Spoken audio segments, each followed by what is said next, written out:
Bonjour à tous et bienvenue dans ce nouvel épisode du podcast OPT. Et aujourd'hui, je suis avec Florent en direct de Palavas. Bonjour. Nouvelle habitation.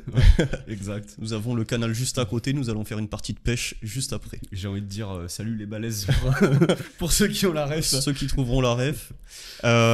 Écoute, là, les présentations OPT, maintenant, je vais essayer de les normaliser. Donc, je veux nom, prénom et performance. Mais blanc, comme la couleur, Florent. Et performance compète ou entraînement? Performance, tu choisis. Performance, ok, bah là. Il va forcément dire l'entraînement parce que c'est plus élevé. Ouais. Là, bah, deadlift 290 kg. PR. Tu commences pas par le squat dans l'ordre. Non, je préfère parler du deadlift, tu vois. Le PR, il est tout frais. 290 kg en conventionnel, je précise. Ça veut dire quoi? Attends, on va pas se précipiter. Ça veut dire quoi? Bah, en conventionnel, t'es un peu plus un homme, tu vois. Non, je rigole. Les podcasts censurés. C'est bon, c'est parti. Non, du coup, 290 kg conventionnel, pour ce que ça veut dire. Datant d'il y a 2 jours. Datant d'il y a 2 jours, donc c'est tout frais. 160 au bench, que j'ai refait il y a 2 jours aussi. En sync. Voilà, précisons. Avec une prise plus serrée que. Ok, t'as resserré la prise. Ouais, j'étais en prise max, je suis passé avec le petit doigt sur. Ah, une main quand même. Sur une main. Ok, pourquoi? En fait, j'ai revu toutes mes techniques pour avoir des mouvements qui soient plus plaisants à entraîner, déjà. Ok. Je suis pas dans un aspect de maximiser mon niveau compétitivement parlant. Et que, avec les positions que j'emprunte là, j'arrive à avoir une meilleure tension naturellement, si tu veux, une meilleure stabilité, et les mouvements sont plus intuitifs. Je suis peut-être un peu moins fort à court terme, en tout cas j'étais un peu moins fort, mais ça vient plus intuitivement, et moi j'aime bourriner quand je m'entraîne, tu vois, je m'en cache pas, et je peux réfléchir un peu moins et bourriner un peu plus, on va dire. Et aussi il y a l'aspect que les changements que j'ai faits induisent des mouvements avec de plus grandes amplitudes. Qui dit plus grandes amplitudes, tu sollicites un peu plus de masse musculaire, donc je sais que je me construis un peu plus physiquement, donc ça sert à un double objectif si tu veux, et l'entraînement là pour moi il est un peu plus de mon prisme par rapport à mon objectif, il est un peu plus plaisant comme ça. Donc c'est pour toutes ces raisons là que j'ai fait ce changement là, parce que j'étais plus à l'aise, même si j'étais moins fort à court terme, j'étais plus à l'aise comme ça. Et est-ce que t'as la dynamique de c'est nouveau, donc j'ai envie de plus m'entraîner, tu sais, avec pas mal d'athlètes, le fait d'instaurer soit une nouvelle variable dans l'entraînement, que ce soit un format, soit des fois, tu sais, c'est des choses bêtes, mais nouveau type de genouillère, nouvelles chaussures, des choses comme ça, bah, y a un aspect un peu motivationnel qui peut augmenter. Est-ce que toi, sachant que du coup c'était un mouvement qui était potentiellement moins exploité ou vu comme une variation, le fait d'avoir un close grip, est-ce que toi ça a eu cet effet motivationnel sur ton entraînement? En fait, ça fait une courbe. Donc au début, je l'ai eu, vu que t'as un truc nouveau et tu te dis, bon, tu sais, t'as un peu cet effet surprise de qu'est-ce que ça va donner. Donc on va dire pendant un mois, j'avais un entrain particulier. Et puis après, ça a fait l'inverse, tu vois. La courbe, elle a monté, puis elle a redescendu parce que j'étais moins fort, tu vois. Mais je savais pourquoi je faisais ça, donc je m'y suis tenu. Et là, c'est en train de remonter parce que au deadlift, je suis repasse mon meilleur niveau. Au bench, je l'égale et j'avais un peu de marge sur ce 160 que j'ai fait, même si la pose, elle n'était pas parfaite. Et là, le squat, il est en stand-by, mais j'étais remonté pas trop loin de mon meilleur niveau avec un écartement vachement plus serré du coup au squat. Vachement plus resserré, sachant que j'étais en sumo avant. Enfin, je squattais à la David Wilson, pour ceux qui ont la rêve, donc vraiment très large. Là, on parle au OG. Ouais, vraiment. Tu sais, il reposte d'ailleurs. Il s'était arrêté pendant un moment et là, je le vois reposter. Il s'était blessé. Peut-être qu'il était un peu moins actif. Mais du coup, je squattais pendant longtemps. J'ai squatté sur toute ma période compétitive, entre guillemets, en junior. J'étais super large au squat. Et là, j'ai resserré pour les mêmes raisons que j'ai évoquées. Et du coup, mon meilleur squat en large, c'était de 30 en compète. Et en serré, en stance normal, quoi, largeur de hanche un peu plus, quoi. À peu près, ouais, voilà. J'étais monté à 2,20 sur ma prépa pour la prochaine compète. J'avais tenté de 25 à la compète. À la compète. C'était à Montpellier. Ouais. Et je suis pas à manquer un peu de descente. Je pense que c'était parallèle, tu vois. Je me suis fait red light. Donc je suis pas très loin. Ok. Voilà. Et du coup, le deadlift, est-ce que t'es passé de sumo à tradi pour les mêmes raisons, Ou parce que tout simplement tu supportais pas ton sumo, on sait que tu as des problématiques adducteurs un petit peu. Ouais, alors là, c'est passé les problématiques adducteurs avec tous les changements que j'ai fait, plus j'ai mis d'autres trucs en place dans mon entraînement, on pourra discuter. Et le sumo, en fait, je me sentais limité sur le sumo parce que c'était pas les adducteurs, c'est que ça me mettait beaucoup de pression sur les genoux. Ah ouais? Le sumo. Ouais. T'as stoppé le sumo pour les genoux? En partie, enfin pour ça, pour les raisons que j'ai évoquées avant, et parce que vraiment, encore plus que sur les changements que j'ai fait au bench ou au squat, sur le tradi, tu peux bourriner, tu vois. Là, en fait, je me mets en position au soulevé de terre et il se passe rien dans enfin, c'est le vide dans ma tête, quoi. C'est juste arracher la barre, tu vois. Et ça, c'est quand même, c'est très plaisant. Enfin, j'aime bien cet aspect-là. Je vais à l'entraînement avec beaucoup plus d'envie et tu peux te lâcher, quoi. En fait, t'es plus libéré sur le plan cognitif. Ouais. Et t'arrives à mieux t'exprimer sur le plan force, tout simplement. C'est ça. Tu sens qu'il y a moins de facteurs qui peuvent rentrer dans l'équation sur le fait de réussir ou pas réussir ta performance, quoi. Exactement. Et moi, c'est un gros facteur de motivation et d'adhésion même à l'entraînement global. Sachant que quand je me suis mis au conventionnel, j'étais pas plus fort. J'étais moins fort. J'étais moins fort et j'ai mis du temps à... Ça donnait quoi le delta entre les deux? La dernière fois que j'ai tiré, j'étais au niveau de tirer à peu près de 2,80 en sumo, donc je sais plus il y a combien d'années. Mais mec, c'était à la compète qui date à mort, là, les seconds pas de... Non, parce que j'avais refait une prep pour une compétition quand j'avais repris la compète en open. Ça fait longtemps, hein. Je l'avais pas tiré j'avais tenté de 80 sur la plateforme, ils n'étaient pas passés, j'étais resté à 270 sur cette compétition. Au Lavandou? Non. Mais t'avais tiré sur 2,80 à ce moment-là? Ah oui, je les avais tirés. Et j'avais refait une comp à Vitrolles. À Vitrolles, on avait tiré en même temps d'ailleurs. Mais c'était... Je crois qu'on avait tiré en même temps. C'était février 2023. Ouais, ça devait être ça. Moi, je me rappelle, j'ai fait 6,85 et après j'ai fait la fac. C'est la dernière fois que j'ai tiré en sumo à cette compétition. J'avais fait 2,70 et j'avais raté 2,80. Sur ma prep, j'avais doublé 2,70 en sumo du coup. Et je pense que je valais à peu près 2,80. J'avais pas un gros delta entre les reps et le 1 RM. Et après cette compète, j'avais tiré en tradi. J'ai toujours été assez primé en tradi, tu sais, quand t'es piqué en sumo, j'ai toujours eu un bon tradi parce que j'ai toujours entraîné de mon RDL ou mon stiff leg deadlift en parallèle, donc t'as la chaîne poste qui est conditionnée. J'avais fait 260. Ah, quand même, t'étais relativement proche. Ouais, mais en l'entraînant, il a pas explosé, tu vois. J'ai mis un an. J'ai mis une bonne année, voire peut-être un peu plus, à faire 270, tu vois. À passer de 70. Donc ça a pris... Là où tu te dis, j'ai pas entraîné le lift, je vais exploser. Bah, ça se passe pas comme ça, en fait. Ça s'est pas passé comme ça, en tout cas. Ça, c'est un modèle qui est pas facile à concevoir pour les athlètes. J'ai souvent eu ce cas-là, tu vois, en post-compétition. Je sais pas, tu passes d'un low bar et tu testes ton high bar sur ta semaine libre. Finalement, tu te rends compte que ton high bar il est assez proche. Tu testes ton sumo versus ton tradi. Tu testes ton close grip par rapport à ton max grip. Ouais.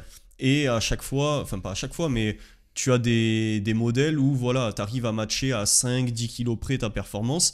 Et du coup, ton athlète te dit: oh, mais t'imagines, là je suis à 10 kilos de mon max alors que je l'entraîne jamais. Mec, si on l'entraîne, au bout de 3 blocs, on va tout exploser. Et en fait, le 10 kilos, il est beaucoup plus difficile que ce que tu as en tête initialement à dépasser et à aller chercher la dynamique pour progresser dessus. Ouais, et puis en plus, c'est pas garanti que tu l'encaisses, cette technique, que tu puisses suffisamment bien sûr. la répéter pour progresser. Puis des fois, t'as des athlètes sur un cycle ou un bloc et ils vont faire un petit ajustement, tu sais, ils vont resserrer d'un ou deux doigts au bench. Ah putain, là je me sens mieux. Mais en fait, t'exposes des tissus qui sont peut-être moins fatigués. Ouais. Et ça se trouve, ça dure 2 séances. Exact. Et puis après, retour à la case départ. Et puis là, vas-y, je reviens sur mon... T'as déjà eu à le voir le cas, je reviens sur mon... Mais j'ai des dizaines de cas comme ça. Mais, classique, je reviens sur mon grip. Oui. Quand... Voilà, tu te sens bien, comme tu dis, il se passe 3-4 fréquences, et quand tu commences à percevoir de la fatigue localisée sur cette nouvelle zone, hop, ça chute parce qu'en fait, là tu perfs parce que tu es plus frais sur cette zone comme tu le cites, sauf que la fatigabilité de la zone, vu qu'elle est moins entraînée habituellement, tu as beaucoup moins de ressources et moins de capacité de travail tout simplement, et donc après ça chute, et pour vaincre le creux puis remonter encore plus haut, là, il peut se passer, du coup, comme toi, là, 1 an ou plus, quoi. Ouais, c'est ça. Et là, dans le cas que je viens de décrire, tu vois, au lieu de changer de grip, si t'avais juste continué à faire ta prise, bah, t'aurais peut-être ce petit down dû à la fatigue. C'est ça. Mais après, t'as cette élévation, en fait, Mm. et cette progression. Et t'as pas mal d'athlètes qui se perdent comme ça. Mais bon, des fois, il faut faire l'expérience pour. Dans tous les Pour cas, on savoir. sait que c'est le post-compète qui est lié à la volonté de changer tout techniquement, Ouais. alors qu'en réalité, de mon point de vue, je préfère un athlète qui conserve exactement les mêmes schémas techniques que sa compétition pendant 1-2 blocs consécutifs, réélève la base de départ, et ensuite à partir de là, ok, si tu as des modifications à faire, on peut peut-être les faire ici, on aura des variables et des prises de repères qui vont être un peu plus fiables, tu vois, à ce moment-là. Ouais, c'est ce que j'ai dit. J'ai fait un message là récemment dans mon groupe d'athlètes pour pour leur demander de ne plus faire de modifications techniques à leur initiative, Ouais. mais juste de m'en parler avant. En Mm. fait. Moi, parce que moi, je suis ouvert, tu vois, mais Bien d'en sûr. discuter parce que je leur dis que des fois, en fait, c'est pas forcément avisé. Ils n'ont pas le recul qu'on peut avoir en tant que coach, et du coup, on se retrouve à perdre parfois beaucoup de temps là où on aurait pu en gagner, et c'est dommage en fait. C'est ça. Et puis, franchement, à tout changement technique, ça peut être profitable à l'athlète, mais il faut que ce soit justifié. Et surtout, ça doit faire partie d'une dynamique générale, parce que si tu commences à modifier techniquement, alors que tu viens de valider ta semaine 2, tu as réussi à initier de l'élan, et que ta semaine 3, tu fais ton changement, en fait, soit tu vas garder ce changement, mais du coup, tu auras plus la même dynamique, soit tu vas repasser sur la technique initiale, donc ta semaine 4, elle est grillée, et au final, tout l'élan que tu as voulu conserver, il est grillé aussi. Ouais. Alors si tu fais ça sur un début de cycle, encore tu peux rattraper, mais si tu fais 2 super blocs et qu'au 3e il se passe ça, toi en tant que coach t'es dégoûté, parce que tout ce que t'as essayé de piquer pour peut-être aller chercher une single ou autre, y a tout qui est grillé, et donc tu recommences le travail, quoi. Ouais, puis ça biaise ton analyse finale en fait. Tu sais pas si même si l'athlète il avait de la fatigue ou quoi, tu vois que les performances étaient un peu masquées, en allant au bout avec ta stratégie, peut-être que ça aurait très bien marché, et là tu restes dans le brouillard, Dans le flou, ouais. dans le brouillard, et tu peux pas extraire toutes les données que tu aurais pu tirer. Et c'est aussi pour ça que c'est important de toujours aller ce que je dis aux athlètes, d'aller au bout des choses en fait, même quand ça se passe pas très bien, parce que là tu peux tirer des données objectives, et c'est là où tu avances le plus efficacement derrière. Tu rends ton analyse un peu plus fiable. Ouais. Bon, on a dérivé direct dans le spécifique, je comptais y aller progressivement, mais du coup avec Flo c'est toujours comme ça de toute façon. On est obligé. Il faut savoir qu'on n'avait jamais fait de podcast ensemble sur cette chaîne. Ouais. Les premiers podcasts qu'on a fait, donc c'était la première version du podcast que tu animais avec Victoria à l'époque. Ouais, de Strengthway Podcast, qu'on peut toujours retrouver sur YouTube. Il y a 2 épisodes avec OPT, un épisode avec OPT original. Il y avait Youssouf, Mehdi, moi, Victoria et toi. Et après, il y avait un podcast avec, je crois qu'il y avait toi, Youssouf et moi. Ok. Mais celui-là, tu vois, je m'en souviens plus. Dans mon ancien appart à Montpellier. Ok. Et je le retrouverai, je te l'enverrai. Donc on avait commencé à tourner des podcasts sur cette chaîne-là. Ouais. On en a fait d'autres. Tu m'en as parlé d'un. Ouais. Après, sur le podcast Relentless. Oui, exact. Sur l'équipé. En 2 parties. Parce qu'avant, le premier concept du podcast Relentless, c'était de faire des micro-épisodes, tu sais, qui peuvent s'écouter le temps d'un trajet de voiture. Ouais, c'était 40 minutes. Ouais, j'étais à 30 minutes max. Des fois, je dérive à 40 minutes. Donc, quand il y avait des épisodes de 1 heure, 1h15, je les coupais en 2 au début. Ce que j'ai arrêté de faire au final. Parce que je me suis retrouvé à faire des épisodes de 2 heures ou plus. Ça n'avait plus de sens. Et du coup, voilà, il y avait cet épisode en 2 parties sur l'équipé. Il y a un sujet qui est assez peu abordé en plus. Oui, c'est clair. Tu vois, dimanche, je monte à Marseille, je vais faire un podcast avec Théo et Alan. Ok. Et je pense qu'on va un peu l'aborder aussi, sachant qu'Alan, il n'a pas la maîtrise de l'équipé IPF, mais il bosse quand même avec du matériel différent, les bandes de genoux, etc., dans les autres fédérations. Donc je pense qu'on va en parler un petit peu. Théo, il aime bien ça. Il s'intéresse. Il a envie un peu de tester et tout. Donc je pense qu'on va en discuter à ce moment-là. Mais ouais, tout ça pour dire que je pense que t'es hors OPT la personne la plus ancienne dans le power en termes de connexion que j'ai. On a commencé en même temps, et puis on s'est rencontrés au tout début de nos activités finalement. Tu te rappelles comment ça s'est fait ou pas ? J'étais venu à Montpellier, j'étais passé au STAPS. Il y avait les France universitaires. Ouais, il y avait les France universitaires. J'avoue que je vous avais. Enfin, je pense on avait été un peu en connexion peut-être sur les réseaux. Et on s'était vu à ce moment-là. Mais moi, je pense qu'on s'était aperçu Avant. 2 mois avant. Ouais. C'était Bordeaux, France Junior. Oui. L'époque de Maël, Théo en junior encore. Ouais. Et du coup, on s'était vu à ce moment-là. Même avant, au France Open. Ah oui, tous les deux. Juste tous les deux. Ouais, juste tous les deux. Oui, Moi, oui. j'accompagnais Pauline. Oh, je putain, crois, j'avais d'autres oublié, ouais. athlètes. Et toi, t'accompagnais Inès à l'époque. On s'était croisés là. Ouais, La c'est première fois vrai. qu'on se croise. Après, on s'était croisés au France Junior où il y avait Théo et Maël. C'était la bonne époque, ça. Ah ouais. Et tu tirais d'ailleurs Je tirais en 74 et j'avais des cheveux. J'avais des cheveux.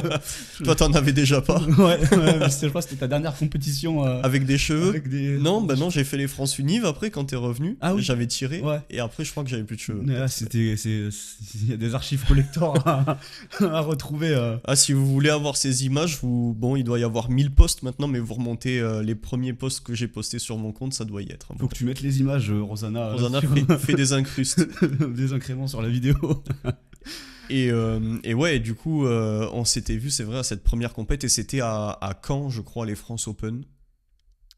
Putain, je me souviens. C'était dans le Nord, c'est sûr. Ouais, je me souviens plus du tout. C'était soit Caen, soit... Non, c'était Caen, je crois. Hein. Ouais, il me semble. Ouais, c'était un coin... Ah, dans le Nord, c'est ouais, sûr. Ouais. T'avais Pauline. J'avais Sofiane Aitnater. Et Sofiane, c'est vrai. Et un mec de mon club qui s'appelait Xavier Barsotti. Okay. Et je coachais, enfin, c'était pas moi son coach, il était coaché par David Wilson, mais j'avais handle un autre mec de mon club, du coup, qui tirait en 74, je crois. Donc j'avais déjà un peu de Je suis en train de chercher où est-ce que c'était. Je crois que c'était pas Caen. Non, c'était des juniors de l'année d'avant. Ouais, c'était mes derniers France, les tout derniers France que j'ai fait. C'est quand t'as tiré toi. Ouais. Caen, ouais. Alors c'était. Là, je suis allé sur le truc de Pauline. France Elite. Ah non, c'était à Nantes. À Nantes, ouais, bah c'est dans le Nord. Oui. C'est dans le Nord. Ouais, aussi. mais pas au même endroit. Ouais, mais c'est le Nord. C'est le Nord, du coup. Ok, donc à Nantes. Première fois, ouais, et ensuite France Junior, et puis après, France Univ. À Montpellier. Et c'est à France Univ où on a un peu plus pris le temps de discuter, tu vois. Et après, je pense que ouais, ça s'est lancé quand tu nous as demandé de faire le podcast avec toi. Ouais. Après, on a discuté sur les réseaux entre temps. On était redescendu, je me souviens, sur Montpellier, on avait tourné, on s'était entraîné ensemble aussi. Et puis exact, ouais. après j'avais déménagé là, j'étais resté là 6 mois, je crois. Oui. On s'entraînait il n'y avait pas grand monde à Espace Forme à l'époque. Il y avait même pas de combo. Il y en avait peut-être un. Ouais. Le premier et l'écho. Si, ouais, il y avait un combo. Le premier et l'écho. Il y avait un combo. Il y avait la team OPT originale, là, ouais. Youssouf et Mehdi. C'est vrai. Puis je venais m'entraîner avec vous, du coup, à cette époque-là. Il y avait Léo Cagno. si jamais il nous écoute. Ouais, Léo, on n'a plus compris ce que tu faisais, donc à tout moment, t'es soit dans un avion militaire, soit comptable. Ça fait longtemps que j'ai pas eu de ces nouvelles en plus. Des fois, je sais pas. Léo Cagno, c'est vrai. Le malade. Tu te rappelles cette vidéo où il a crié dans Staps? Ouais, je m'en souviens, on va pas dire ce qu'il avait crié. Non. Mais les vrais savent, ils reconnaîtront. C'était magnifique. Ils reconnaîtront, c'était une belle époque. Ouais. C'était une belle époque. Et puis ensuite, voilà, s'en est suivi le développement. Du coup, pour revenir à ça, on a à peu près développé le coaching en même temps. Toi, c'était, je pense, 6 mois avant moi. Parce que je me souviens... Oh putain, les noms qui me reviennent là. Je me souviens que tu avais géré un peu la prépa de Maxime Girard pour des unives. Oui. Tu te rappelles? Ouais. Pas de ce qui devient non plus. Non, moi non plus. Si tu nous écoutes, je pense pas, mais on passe le bonjour. Et t'avais géré cette prépa, c'était Monde Unive ou Europe Unive, un des deux. Exact. Et moi, j'avais pas encore commencé à vraiment coacher en power. Et je pense 3 ou 6 mois après, j'ai commencé à encadrer Inès, Arnaud et tout, et toi tu as poursuivi. Donc en fait, les deux entreprises, elles se sont un peu suivies au même moment. Sachant que quand j'ai commencé à coacher, j'avais pas encore vraiment lancé officiellement mon entreprise, tu vois. Tu coachais à toi tout seul, quoi. En fait, je partageais les résultats de mes athlètes sur les réseaux, tu vois, et j'ai chopé des athlètes de fil en aiguille. Et après, j'ai développé Relentless, dont l'image s'est lancée finalement à peu près en même temps que au moment où vous aviez lancé l'image OPT. C'est ça. Mais pour nous, c'était un petit peu le même cas. On a dû faire, je pense, entre 6 et 8 mois les coachings de Mehdi, les coachings d'Alexis, les coachings de Youssouf. Et ensuite, nous, c'était janvier 2019, il y a eu OPT, quoi. Voilà, réunification. Exactement. Et puis après, ça en était parti comme ça. Et puis après, je pense qu'on a vite collaboré sur des séminaires. Bah on avait déjà l'idée de faire du contenu à l'époque et de lancer les séminaires. Je sais pas de quand date le tout premier. Euh, Je dirais 2020. 2020. Quand le Covid est arrivé. On a fait le podcast, ouais. Le séminaire OPT dans la banque, là. Tu te rappelles? On avait une salle. Dans la banque. Ah non, c'était Chez pas celui-là. Stéphane. J'en avais fait un tout seul, enfin Ah. avec Youssouf et Mehdi. Et ensuite, on en a fait un, Youssouf, Mehdi et toi, en haut chez Stéphane. Ouais, chez Stéphane, le premier. Exactement.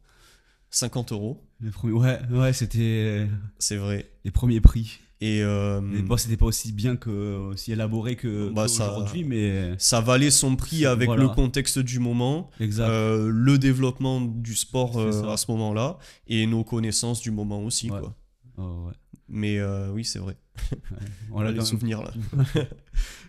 Et donc voilà, et ensuite on a pu évoluer sur les séminaires, puisqu'à l'heure actuelle, la dernière fois j'avais compté, je crois qu'on en a fait une quinzaine, Ok, j'avais jamais pris le 13 temps ou 15 je crois. de compter. Ouais.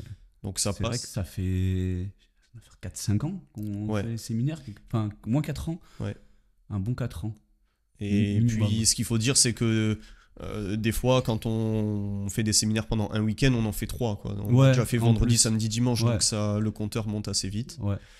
Ouais, Et sachant que quand on a lancé le séminaire, on en avait développé que un. c'était le séminaire optimisation. Sur l'optimisation des 3 mouvements, avec un peu d'optimisation annexe sur le sommeil, les conneries Mm. comme ça. Et après, on a développé les autres séminaires. Ensuite, on a fait prog Et blessures. et blessure. C'est exact. Et puis, discussion à peu près tous les jours sur les réseaux pour s'envoyer tout et rien. Ouais. Et à chaque fois, des compétitions ensemble Ouais. régulièrement, en tant qu'athlète ou en tant que coach. Et puis, on est là aujourd'hui à Palavas et on va partir pêcher, quoi. Donc voilà un petit peu le parcours. Et c'est vrai qu'on n'avait jamais fait un épisode ensemble, quoi. Et bah écoute, Donc toi, tu m'as dit que le premier coaching, ça remonte à quand? 2017? 2018, je pense. 2018? Ouais, 2018 à mon avis. Peut-être 2017, mais je crois que c'est 2018. Et c'était Pauline que j'ai commencé Ok. à coacher en premier. Je me souviens, elle était en freestyle à la salle. Et elle tapait déjà des séries en barreau à 100 kilos, tu vois. Elle avait des cuisses déjà remplies, tu vois.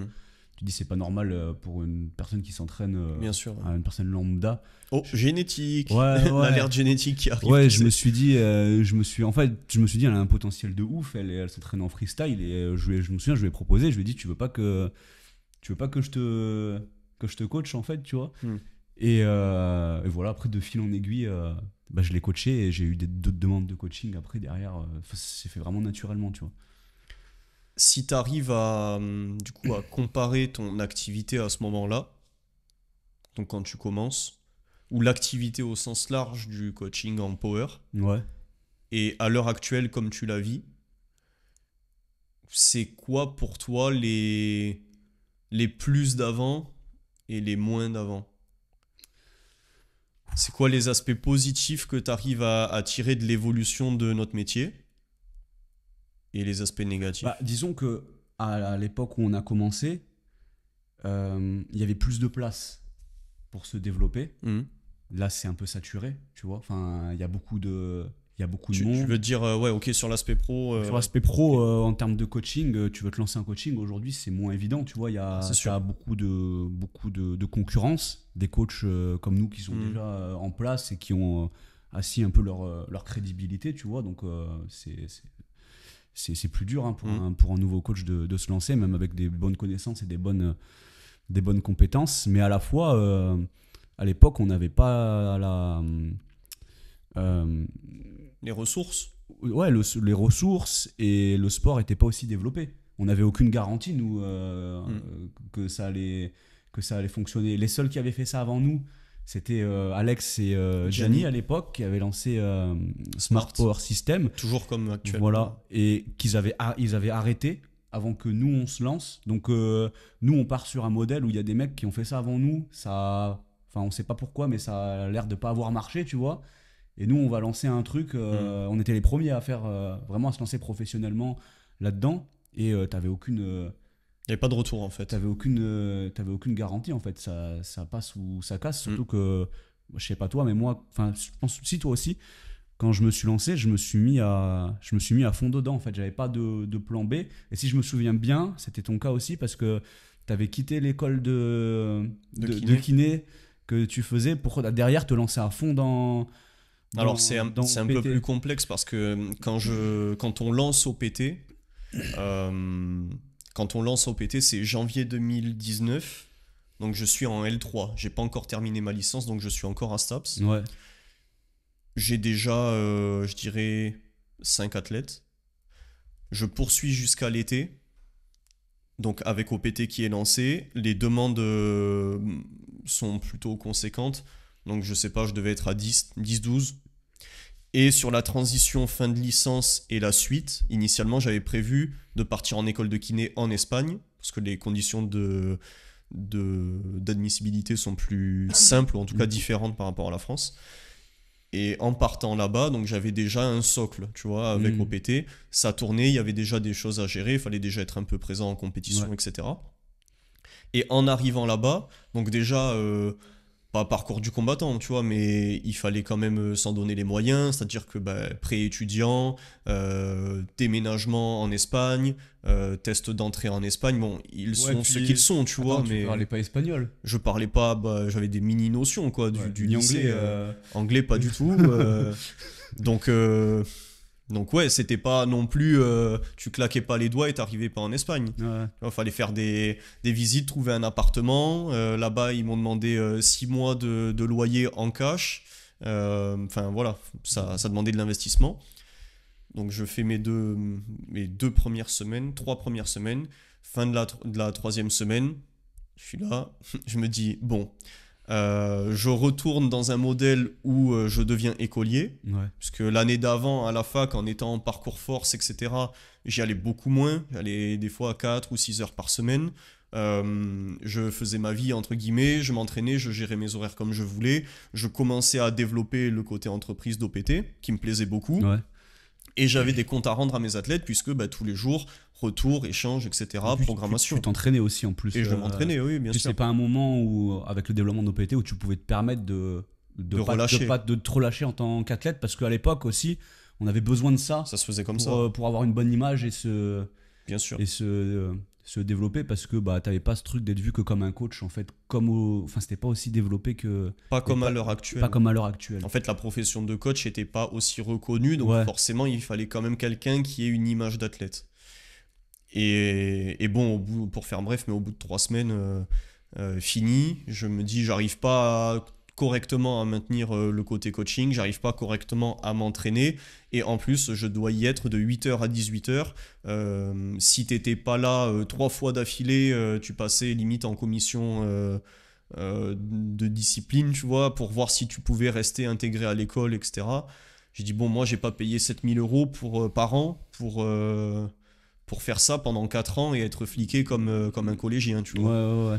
Donc je me suis posé la question, j'ai dit bon allez, retour à la maison. Je suis parti voir le proviseur de l'école, je lui ai expliqué le projet. J'ai dit bon, ça tourne bien pour moi, il y a de plus en plus de demandes, j'ai besoin de me libérer du temps et je me sens pas bien dans ce modèle-là.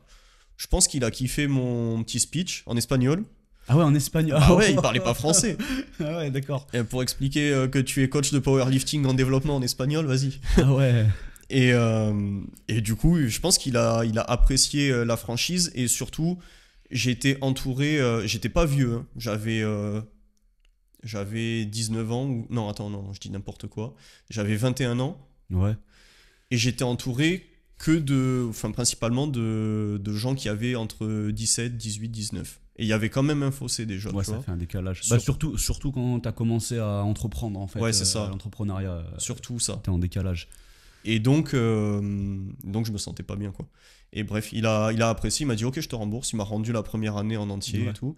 Donc la seule chose que j'ai perdue, c'est 3000 € d'appartement, parce qu'il fallait payer les 6 mois d'un coup et puis les garder, quoi. Okay. Donc voilà, et puis après retour Montpellier. et OPT qui se développe. Entre-temps, j'ai quand même commencé le personal training pour compléter. Ouais, pour compléter. Et puis franchement, ça a été super formateur pour moi, je regrette absolument pas. J'ai encore des contacts avec qui je bosse, tu vois, grâce à ça. Ouais, puis quelque part, quand tu te mets un peu dos au mur comme ça, en fait, t'es obligé de tout donner dans ton, Ah oui. dans ton projet. T'as pas le choix que de le faire, réussir, en fait. Pour Ah moi, bah, c'est sûr. enfin, pour moi, c'est la meilleure façon de réussir une entreprise, en fait. C'est que tu te mets dos au mur T'as pas le et choix. tu te laisses pas le choix, en fait. Quand t'as pas le choix, tu Mais es c'est obligé clair. de te donner tous les moyens possibles, même s'il y a des trucs que t'as pas envie de faire, tu vois. Moi, à la base, j'aimais pas trop les réseaux sociaux, Faut t'y mettre. je m'y suis mis, tu vois, parce que t'as pas le choix, en fait, les questions de vivre et de manger, en fait. Bien là. sûr. Et voilà, quoi. Et puis en plus de ça, tu te motives et tu pars sur quelque chose où tu mets de la discipline dedans. Ouais. Mais en parallèle, c'est quand même quelque chose que t'aimes énormément parce que ça reste ton sport, ta passion. Donc il y a plus difficile aussi, tu vois, dans Ah, la carrément, vie. Donc carrément. faut en profiter. Et surtout quand ça commence à prendre, Voilà, t'as- exactement. T'as aussi cette gratitude-là que, ok, ça commence à marcher, donc t'as envie de. Tu sais, effet de boule de neige, t'as envie de t'investir. T'as envie de t'investir d'autant plus, en fait, Exact. pour que ça continue à marcher. Et c'est pour ça que j'ai arrêté kiné parce que je me suis dit si je le fais pas maintenant, Ouais. fini. Enfin, ça prendra pas. Et pour moi, OPT ou toi, ça a cette ampleur à l'heure actuelle uniquement, bon, parce qu'on a bossé pour, Mm. mais parce qu'on a eu le bon timing aussi. C'est-à-dire que un an plus tôt, je pense que ça fonctionnait pas. C'est ça. Un an plus tard, on n'aurait plus été les premiers, tu vois. Ouais, c'est sûr. Donc il y a cette notion de timing aussi. C'est sûr. Et donc voilà, je sais pas pourquoi j'ai raconté ma vie en Espagne, mais Bah, je t'ai lancé dessus. Ouais. Je t'ai lancé dessus. Et je me souviens, ça correspond aussi à la période où on faisait les tests avec Emerging Strategy. Tu te souviens? Il y avait c'est Mike vrai, tu Tuchard. m'avais coaché un Ouais, petit je peu. t'avais coaché un peu, toi. Je vous avais pris des cobayes à cette époque-là parce que j'avais fait les classrooms de. Ça fait longtemps, du coup. Hein. Mm. J'avais fait les classrooms de Mike Tuchard C'est là, vrai, sur ouais. Emerging Strategy. On était. Quand c'était sorti, ça, parce que le concept qu'il ramenait, il était nouveau pour nous. C'était novateur. Ouais. C'était novateur. On était assez excités d'essayer la chose. Et ouais, on avait testé. Je on avait l'avais testé fait peut-être une dizaine, quinzaine de semaines, je dirais. ça. Ouais, plusieurs blocs. Ouais. On avait quand même pu se faire une Bon, j'étais sur expérience, un bon niveau, ouais. On avait pu se faire une expérience dessus. Et du coup, prendre du recul sur la chose, comme ça devrait être fait pour Pour tout. toute chose, Ouais, en bien fait, sûr. avant de se prononcer. Quoi. Et du coup, j'en reviens à ma question principale. C'est quoi, du coup, pour toi, les points, les aspects positifs du développement de ta profession et les aspects négatifs du développement? Aujourd'hui, Ouais, ouais. Si tu fais le parallèle avec ton coaching, on va dire, en 2019 et ton coaching en 2025, hormis le nombre d'athlètes, ta façon de travailler, ta façon de voir les choses, ta motivation peut-être en tant que coach, est-ce qu'il y a des choses qui ont évolué dans ce sens-là? tu l'as dit tout à l'heure, mais la profession de coach en force athlétique, elle est beaucoup mieux vue et beaucoup plus Reconnue. beaucoup plus reconnue et valorisée aujourd'hui. Donc c'est assez plaisant, ce qui n'était pas le cas à l'époque. Si tu n'avais aucun background en tant qu'athlète, tu vois, tu n'avais même pas fait les France, t'arrivais, tu disais On se prenait de ses moi, balles. moi je suis coach. Mm. Tu passais pour un énorme guignol, en fait. Les mecs, ils allaient te regarder, ils allaient te dire rentre chez toi, en fait. Et tu es coach, mais en plus tu es payé et tu vis que de ça. Ouais. Là, mec, Ah ouais. les regards qu'on mangeait. Ouais. Non, mais Ah ouais. c'était pour l'ensemble des pratiquants à l'époque, c'était des anciens, tu vois. C'était aberrant, quoi. Ouais. C'était aberrant. Mais parce qu'en fait, le modèle Et était du coup, uniquement associatif. Mais du coup, c'était encore plus délicat pour nous de nous mettre en avant parce que tu t'exposais auprès de gens pour qui c'était pas forcément bien vu. Il fallait quand même avoir à cette époque-là le cran de le faire, tu vois. Mais en fait, ça reste une leçon à retenir dans le sens où si t'es animé par un projet qui, de un, te fait plaisir, genre, à l'heure actuelle, je peux plus dire exactement la même chose, mais auparavant, j'avais pas spécialement l'impression de travailler, tu vois. C'était juste, au tout début, j'étais en plein kiff et genre je me dépêchais pour arriver sur mes programmations tout le temps, tu vois. C'est pareil, mais on n'avait pas la même charge de travail. C'était pas la même chose, c'est à remettre en contexte. Mais si t'es animé vraiment par quelque chose qui est passionnant pour toi, ben il faut arriver à avoir cette capacité, même à l'heure actuelle ou même dans différents projets, de ok, les facteurs environnementaux sont pas forcément hyper hyper Bon, profitable, ouais. tu vois, pour la situation. Faut arriver à mettre ça un petit peu de côté et foncer un petit peu et te tenir à ton plan de base, quoi. Ouais, sachant que t'as un levier dessus, parce que t'influences forcément des gens dans ton Bien sûr. entreprise, et que bah, quand tu veux que sur un domaine ou un aspect les choses changent, bah, faut se rendre acteur en fait. Et si tu le fais pas, bah, soit personne le fait, Mm. ou alors c'est quelqu'un d'autre qui va le faire à ta place et qui va prendre ta place finalement. Bien sûr. Finalement. Mais ça demande de s'exposer du coup, avec entre guillemets, les risques Oui, que parce ça qu'en réalité, comporte. tu risques quoi? Bah à la fin de la journée tu vas pas mourir en fait, Voilà. donc Tu risques pas au grand-chose. pire ça va déplaire à des gens que tu connais même pas, Voilà, qui c'est vont ça. jamais venir te parler, tu vois, donc Mais c'est vrai que quand un projet te tient à cœur, enfin, certains ont la capacité de switcher rapidement. Moi, personnellement, je la développe, mais j'ai toujours du mal. ouais. C'est que si tu prends une mauvaise réflexion ou t'entends un mauvais écho concernant ton travail alors que tu vis pour ça et tu mets tout en place pour, mais il y a des moments où j'ai pété les plombs à cause Ah de mais ça, tu vois. Et à l'heure actuelle, ça peut vite me faire vriller aussi. Sauf que bon, maintenant, tu as le recul de te dire, ok, est-ce que c'est un guignol qui prend pas conscience de ce que tu fais? Est-ce que tu dois vraiment considérer ce message à 200% et te pourrir la journée? Ou est-ce que tu peux aussi te rattacher aux c'est ça. 99,9% qui apprécient ton travail et qui te reconnaissent pour ça aussi? Ouais, ouais, bah c'est en fait c'est naturel que ce soit Tu retiens le rageant. négatif au Après début. voilà, comme tu dis, c'est ta capacité à switcher et à quand même arriver à faire abstraction après coup, parce que même moi bah ça me fait rager, tu vois, Mm. si tu te prends une balle, Une balle perdue. ouais, ça arrive, c'est arrivé, ça arrive, Mais c'est ce comme qui est ça. bien aussi, c'est que tu remettes en contexte que souvent, la personne qui part sur cet aspect négatif et se permet de tacler à 100%, si tu prends factuellement cette personne-là, Mm. est-ce qu'elle a fait ce que tu as fait? Est-ce qu'elle est dans le même milieu? Est-ce qu'elle sait de quoi elle parle? Ouais. Et bien souvent, bah, pas du tout. Et c'est juste des Mongols qui ont rien à faire de leur journée, tu vois. Ouais, la plupart du temps, ouais, C'est ouais. très souvent le cas, hein. Ou des gens qui pourraient envier peut-être ta position, ou Parce que qui sont. quelqu'un qui a entrepris et qui a pris du temps pour développer son projet, même s'il est totalement extérieur à la force athlétique et qu'il est juste pratiquant de FA, je pense pas qu'il ait cette réflexion-là à prendre le temps de dire des choses comme ça, tu vois. Il Non, sait ce que c'est, il connaît le ouais. chemin. À la limite, il est pas d'accord, mais il va pas prendre le temps pour déblatérer des Non, choses ça c'est négatives, une tu vois. chose tu peux ne pas être d'accord, ne pas avoir le même point de vue, ne pas même apprécier l'image que X ou Y renvoie, mais Prendre le temps tu de. vas pas prendre le temps publiquement de tirer des balles perdues comme ça, tu vois, ça n'a Ouais. aucun sens. Ça Et n'a aucun sens. donc, dans cette période de développement, est-ce que c'est quoi, toi, les embûches que tu as rencontrées pour justement ce développement-là? Bah, en fait, je considère avoir eu de la chance, parce que j'en ai pas eu tant que ça. Enfin, j'en ai même, j'appellerais pas ça des embûches. Enfin, il y a Et rien des qui. challenges, peut-être? Là, tu parlais des réseaux. Tu as eu peut-être un peu cette difficulté à te mettre sur les réseaux parce que c'est pas quelque chose qui était inné ou que tu appréciais initialement. Ouais, mais on va dire que non, bah non, c'était pas du tout. C'était pas du tout naturel. Je me sentais exposé quand je me mettais sur les réseaux. Ça me faisait chier pour parler clairement. Et aujourd'hui, ça me fait toujours chier parce que c'est pas mon truc. Et ça reste d'ailleurs avec Adrien un de nos points faibles en termes C'est un de. axe de développement. Si on regarde purement l'aspect entrepreneurial et l'étiquette marketing, c'est un de nos points faibles, tu vois. Mais vous bossez pour. On met des trucs en Voilà. place on met pas tout ce qu'il faut en place, Mm. on le sait, parce qu'il y a des trucs, c'est plus fort que nous, Ouais, tu bien vois. sûr. Mais on essaye de faire des efforts, ça reste quand même une de nos faiblesses, on va dire. C'est le plus grand. Ok. C'est le plus grand hic, tu vois.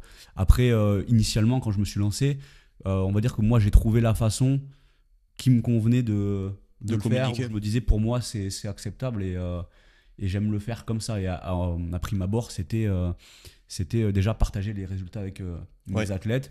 Là, je me disais, bah, déjà, il n'y a personne qui peut me dire quoi que ce soit parce que je fais que partager du résultat. Quand tu as du résultat, si tu as du résultat, tu vois, Ça, tu vois, on peut c'est rien intéressant. te dire. Et pour moi, en fait, pour moi, pour un bon coach, c'est la base en fait. c'est pas d'exposer c'est important, hein, d'exposer tes connaissances aussi. C'est pas d'exposer tes connaissances, c'est de montrer que tu as du résultat. Sur les rendez-vous PowerMind avec principalement des coachs assez débutants ou qui ont 1 an d'expérience ou moins, Ouais. c'est quelque chose qui revient, la gestion des réseaux. Bon, déjà, on sait à l'heure actuelle que si vraiment tu t'existes même pas du tout sur Instagram, ça va être très dur de te développer en powerlifting. Ok? Je te dis pas que ce soit la même chose sur du coaching physique. Ouais. Tu peux le faire sans, même si c'est moins rapide, tu peux le faire sans. Sur du Bah, power, si ça tu devient bosses compliqué. si tu bosses en salle, Même à domicile, tu ouais, vois, ouais. enfin, le réseau peut Bien être sûr. assez vite rempli. Mm. Dans notre cas, c'est compliqué. Mais souvent, c'est la peur de s'exposer et la peur d'aborder des thèmes que, au final, la personne ne maîtrise pas totalement, tu vois. Mais pour bien faire ou faire comme le reste de la concurrence, on a envie d'aborder ce thème-là, tu vois. Je sais pas, j'aborde le bracing, mais au final, je sais pas réellement ce que c'est le bracing, Ouais. donc j'ai peur d'être taclé par quelqu'un, etc. C'est un truc qui est compréhensible, cette peur-là. Mais du coup, mon meilleur conseil à chaque fois, c'est juste rattache-toi à des choses que tu fais vraiment et juste communique sur ce que tu fais à l'heure actuelle. T'as ton athlète qui a progressé, qui a pris 20 kilos au squat. Ok, bah très bien. Fais un post pour montrer sa progression et simplement explique ce que tu as mis en place pour lui et qu'est-ce qui a fonctionné pour lui. Parce que dans tous les cas, même si les personnes ne sont pas d'accord, elles pourront pas te dire non, mais c'est faux, ça fonctionne pas. Étant donné que tu prends un contexte ultra spécifique et une personne et tu as mis la preuve devant.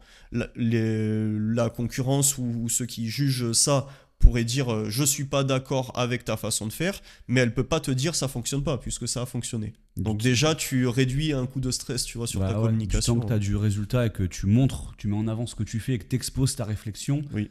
tu prends pas beaucoup de risques. Parce que comme tu le dis, même si on n'est pas d'accord avec toi, s'il y a du résultat, bah, il n'y a rien à dire en fait. Enfin, il n'y a Bien rien sûr. à dire, entre guillemets, tu vois. On Toujours, peut pas te tacler. ouais, on peut toujours mieux faire. C'est toujours possible d'optimiser les choses, mais quand ça marche, ça marche, quoi. C'est factuel. Je suis d'accord. Voilà. Donc conseil pour les jeunes coachs, Ouais. si vous doutez pour votre communication, bah, les partages de performance ou les partages de progression, ça peut être bien et ça peut être quelque chose de mieux même pour amener un contenu dit éducatif, mais avec du contexte, c'est plus parlant. Et moi, un conseil que j'aurais là-dessus, c'est initialement, pour ceux qui se lancent, tu vois, si t'as pas beaucoup d'athlètes ou pas beaucoup de résultats, bah, essaye de choper des gens dans ta salle, de les coacher gratuitement en fait, Ouais, c'est ce que et je de leur, conseille aussi. de leur apporter du résultat. Et là, déjà, ça te fait une base de travail et Et de communication. voilà, et tu peux montrer, là, j'ai tel résultat. T'as des trucs dont tu peux parler où tu vas pas te mettre à inventer X ou Y sur des sujets que tu maîtrises pas. Et tu restes sur quelque chose que tu maîtrises et ça peut que fonctionner Ouais. comme ça. Ça, pour moi, tu vois, c'est un chemin à pas prendre. C'est créer, on parle contenu là, mais c'est créer du contenu parce que celui d'en face l'a créé, du coup ça a fonctionné. Donc tu as un retour. Tu te dis, ah ben, très bien, ce sujet-là, je vais faire la même chose parce que ça va refonctionner. Sauf que, en fait, les gens, ils sont attachés à une personnalité, une façon d'amener les choses. Et si tu maîtrises pas ton sujet et qu'en plus ça t'anime pas réellement, le public va le percevoir. Un post, ça va passer, mais si tu fais ça sur 10 posts, les gens vont percevoir ça parce que ça vient pas de toi initialement, tu vois. Ouais, exact. Ouais, bah tu vois, ça c'est important, c'est d'être animé par ce que tu fais, tu vois. Moi, il y a des types de posts que je fais pas parce que bah peut-être que ça marcherait mieux, mais ça m'anime pas. Mais les posts que je fais, Ça te plaît? ça m'anime, tu vois. Il y en a qui marchent, il y en a qui fonctionnent moins bien, mais même ceux qui fonctionnent moins bien, au final, je m'en fous un peu parce que je sais que ça touche quand même des gens qui sont susceptibles d'être du coup intéressés par ce que je fais, même si ça touche moins de personnes. Du coup, pour moi, ça reste l'essentiel en fait. C'est ça. Il faut pas que se rattacher au nombre de likes, au nombre de partages, tu vois, parce que analyser un post, ça va un peu plus loin que ça. Tu prends l'exemple là du compte PowerMind, tu vois, ça fait une semaine que je poste un réel par jour avec vous pour faire la promotion de la nouvelle format. C'est pas des posts qui font 500, 800 j'aime. C'est des posts qui des fois en font 70, 80. Pour autant, les 70-80, ils sont très certainement plus susceptibles de se diriger vers l'accompagnement ou quelque chose comme ça. En fait, c'est le taux de conversion que tu regardes. Et puis là, factuellement, tu as vendu en très peu de temps. Oui, ça a bien pris. Pas mal de formations. Et ça, c'est un truc sur lequel on peut revenir. Mais quand j'ai lancé mon activité, je me souviens, et je l'avais dit à plusieurs personnes avec qui j'avais discuté de ça, tu vois, je devais avoir 600 ou 700 abonnés sur Instagram, ce qui n'est pas énorme, tu vois. et à 600 ou 700 abonnés sur Instagram, avec des posts qui faisaient, je sais pas, 70 likes, tu vois, un truc comme ça, je vivais déjà pleinement de mon activité. Enfin, je gagnais un salaire normal, Ouais, bien décent sûr. pour pouvoir vivre, tu vois. Donc, faut se rattacher à ça aussi. Et une erreur qui est souvent commise, tu vois, quand tu discutes avec des jeunes coachs ou même des coachs qui sont en activité depuis longtemps mais qui n'ont pas pris cette connaissance-là, c'est le fait de se rattacher et surtout de diriger ton plein focus sur le fait d'avoir de l'acquisition. C'est-à-dire que Mm. tu as de l'acquisition sur... Enfin, tu te concentres et ta pensée est uniquement portée sur avoir des nouvelles demandes, avoir plus de likes pour avoir plus de demandes. Ouais. Mais en réalité, je pense que il y a plus de parts en termes de pourcentage d'un athlète qui va venir chez toi et d'un athlète qui est qu'on appelle qualifié, Ouais. donc qui va être prêt à payer, qui connaît les attentes de ton coaching. Il y a plus de pourcentage qui viendra de la recommandation ou de l'expérience de ton client actuel. C'est-à-dire que l'expérience client que tu fournis à tes 30 athlètes, Ouais. 40 athlètes, la réponse et surtout l'engagement que vont pouvoir avoir leurs amis et leur cercle et leur entourage proche va être bien supérieur. C'est juste que ça va être moins instantané, tu vois. Ouais. J'ai un exemple à fournir là, ça me fait penser à ça. L'autre fois, il y a Théo qui n'a pas vocation à être coach, mais qui coach pour le Oui, plaisir il en a avec quelques-uns, quelques ouais. personnes. Justement, l'autre fois, il m'a envoyé un message. Il m'a dit, je viens de compter le nombre d'athlètes que j'ai. Il m'a dit, alors je voudrais pas dire une connerie, je crois qu'une quinzaine d'athlètes ou plus. Ouais, j'ai vu 12, Et- je crois, ouais. Ouais, je crois que c'était 15 ou plus, là, Ok. il m'a dit l'autre jour. Comme je l'ai dit, il n'a pas vocation à être coach.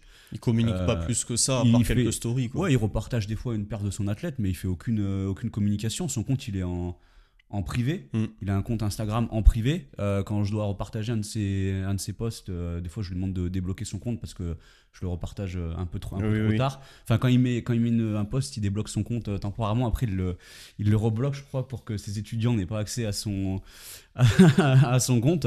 Et du coup, c'est l'exemple parfait que quand tu fais du bon travail, que tu apportes du résultat aux gens, ça peut que, même si ça prend son temps, tu vois, ça peut que fonctionner. Et je pense aussi qu'il faut se rattacher C'est ça.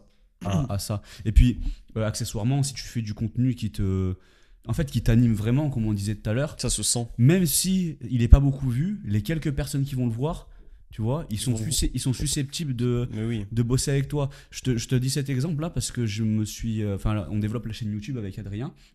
Et il y a un format vidéo que moi je veux faire depuis longtemps, tu vois, que toi tu t'es mis à faire d'ailleurs. On parle prog. Ouais, Mm. j'avais aussi cette idée depuis un Mm. moment de faire un format comme ça. À la base, Ça fait longtemps que j'en ai pas fait. voilà, à la base, j'avais vu Steve Denovi faire des vidéos comme Ouais, ça. c'est vrai, ce ouais. qui m'avait inspiré parce que moi j'aime bien les vidéos comme ça et du coup je fais ce que j'aime regarder, tu vois. Mm. Je sais que là la chaîne YouTube elle est pas très développée, que c'est un format qui va pas être beaucoup vu. Tu sais que sur notre chaîne, Ouais. pourtant on tourne quand même le truc avec pas mal de vlogs en compétition, des choses comme ça.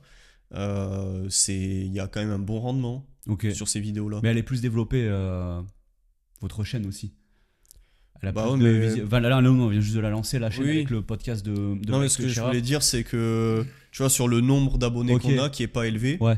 bah, il y a quand même pas mal de vues et ces vidéos-là font plus de vues que certains vlogs. Par Ok, exemple, tu vois. d'accord. Tu vois, j'aurais pas, Ouais, moi non plus. j'aurais pas pensé. Mais du coup, sur l'idée, en tout cas, je suis parti de l'idée que ça allait pas forcément faire beaucoup de vues, mais c'est un truc qui m'anime.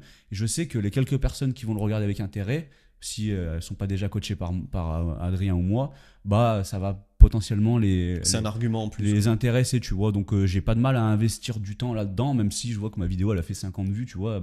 Je me dis, c'est peut-être 50 personnes qui sont vraiment intéressées par ce que je dis. Et à l'échelle de YouTube, tu te dis, putain, 50 vues, C'est nul. c'est rien, mais tu mets 50 personnes devant toi Mais qui c'est sont exactement vraiment ça. intéressées par ce que tu dis, ça. J'ai eu la même conversation avec un des coachs OPT sur le fait que, tu sais, chaque mois, du coup, moi, je fais des sortes de consulting avec chacun, tu vois. Ouais. Du coup, je pose plein de questions, le bien-être actuel en tant que coach, on fait un point sur les événements qui arrivent, etc. Et je prends aussi le nombre de nouveaux athlètes et le nombre d'arrêts, tu vois, savoir qu'est-ce qui rentre, qu'est-ce qui Mhm. sort. Et en août, bah forcément, tu sais, mois d'août, il y en a un peu moins que sur les autres mois, tu vois. Et il y en a eu 5, je crois. Et il y a un des coachs qui me fait la remarque, il me dit, bah, c'est pas beaucoup et tout. Je dis, ouais, mais quand tu remets en contexte, ça reste 5 personnes, donc tu as 5 humains qui te font confiance pour gérer leur prog, et normalement, vu comme on gère le truc, à long terme. Genre, si tout Ouais. se passe bien, c'est des athlètes qui vont rester 1 an, 2 ans, 3 ans, etc. Hmm. Ça reste 5 humains, tu vois, c'est énorme. C'est beaucoup. Et quand tu le mets à l'échelle d'une année, par exemple, même si le mois le plus bas, c'est 5 personnes, ça fait 60 personnes à l'année. Sachant que C'est- nous, il y a des mois où on en a eu plus, C'est tu vois. énorme. Mais en fait, juste transpose ça à des trucs du réel.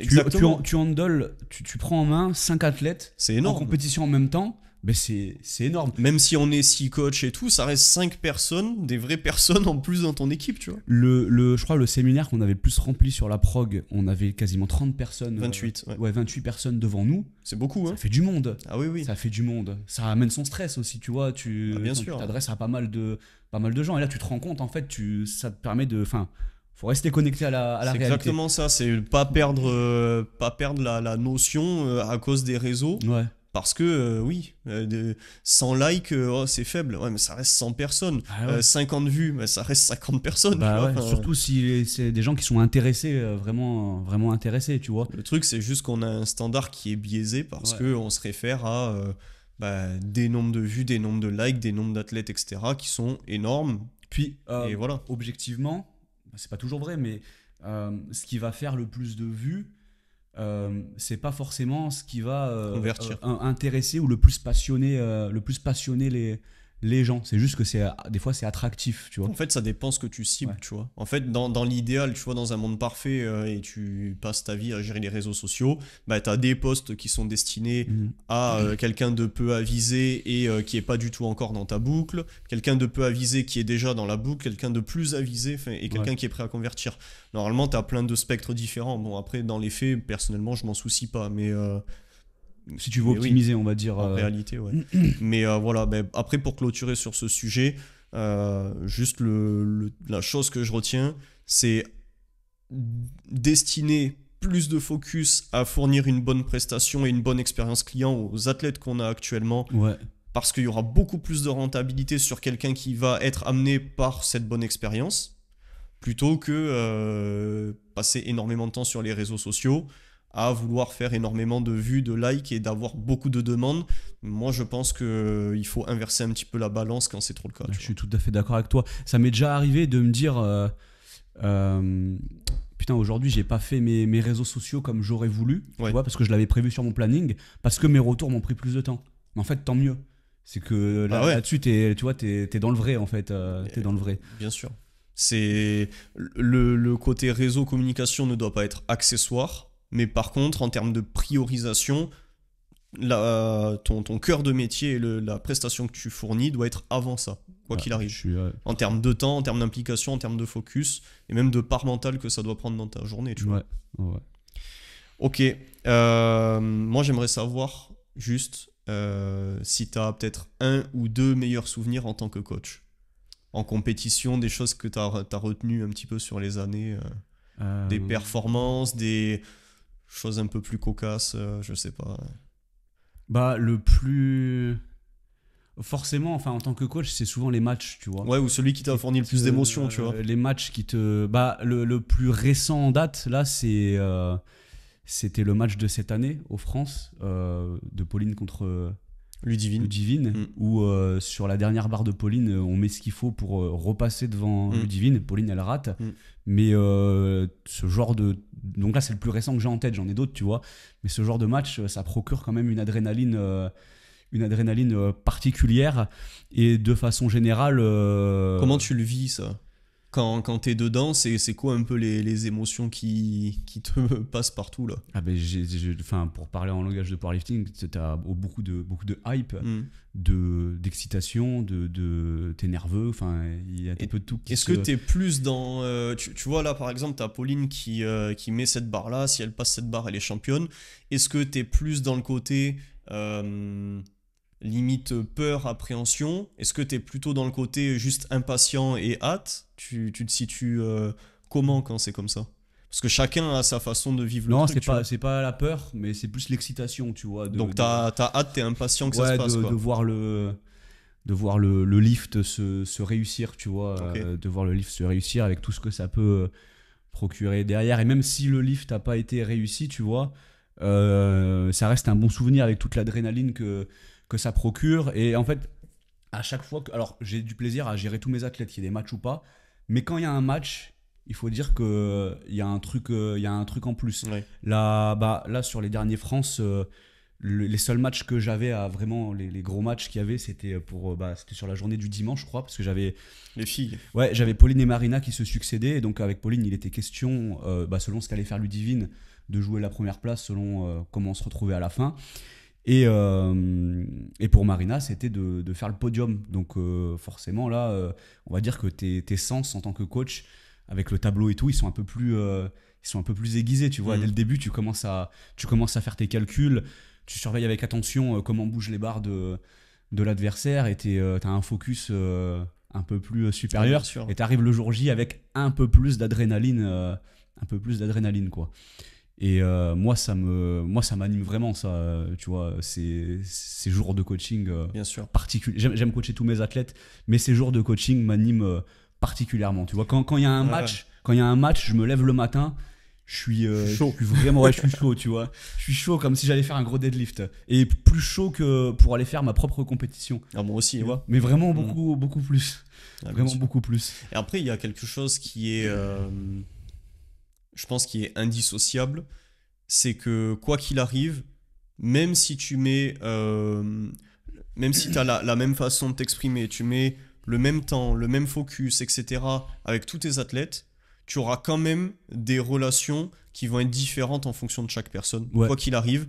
Et tu vas avoir des matchs où tu vas beaucoup plus être dans l'émotionnel, des matchs où tu vas être un peu plus dans la retenue, des matchs où tu vas avoir en fait des facettes de ton coaching qui vont un peu plus s'exprimer que d'autres, uniquement vis-à-vis de la personne qui est face à toi, tu vois. Bah déjà, avec tes athlètes les plus anciens, tu as créé plus de liens. Déjà le temps, ouais. Et Et le puis, nombre d'échéances. c'est ça. Et puis, tu as forcément des athlètes qui sont plus ou moins investis. Ouais. Et ceux qui s'investissent beaucoup, bah forcément, ça rajoute un petit truc en plus. J'ai envie que tous mes athlètes réussissent, mais il y a un truc. Il y a un truc en plus qui se dégage, il y a une pression en plus, tu vois. Je prends Théo qui est énormément investi. Bah là, il y a sa qualif dans 8 jours. Bah, j'ai une pression. Je me mets une pression supplémentaire que je me mettrais pas forcément avec un autre athlète de moins longue date ou qui serait moins investi, parce que Théo, c'est aussi un de mes premiers athlètes. Ouais, voilà, et puis c'est ton ami, etc. Exactement, c'est mon ami, et puis il est énormément investi dans sa pratique, et j'ai envie de le voir j'ai envie de le voir réussir particulièrement, tu vois. Et je sais pas si tu es d'accord avec ça, mais pour moi, ce qui régit aussi ce niveau de, on va dire, d'atteinte en tant que coach, c'est est-ce que l'athlète a un caractère, une façon de penser, une façon d'aborder les choses qui te ressemble ou pas. Et je trouve que plus ça te ressemble, et plus tu vas être touché ou atteint par cette préparation ou ce match, tu vois. Tu connectes mieux avec l'athlète automatiquement, ouais. d'une certaine manière, ouais. Exactement. Je suis d'accord avec ça. Donc, je partage ce point de vue. Ok, donc on avait les matchs de Pauline et Marina. Ouais, bah, c'est les plus récents en tête, mais si je prends toutes les années précédentes, tous les matchs m'ont fait... T'as pas une anecdote qui te revient comme ça Ouais, il faudrait que j'y réfléchisse, mais non, là, non, franchement... Franchement, non. Et après, les qualifs, en fait, les compètes de qualifs, quand t'as une qualif qui va se jouer... souvent, c'est plus ça, qui presque. va se jouer pile poil, putain, ouais, t'as une certaine pression, parce que tu sais que ton athlète, ça le tient à cœur d'aller faire les France. Et souvent, les France se passent un peu moins bien que la qualif. Parce que quand t'as un athlète qui est un peu... Qui est borderline, juste, ouais. tu vois, toutes les ressources, etc., Ouais, vont être mises dans l'atteinte du minima.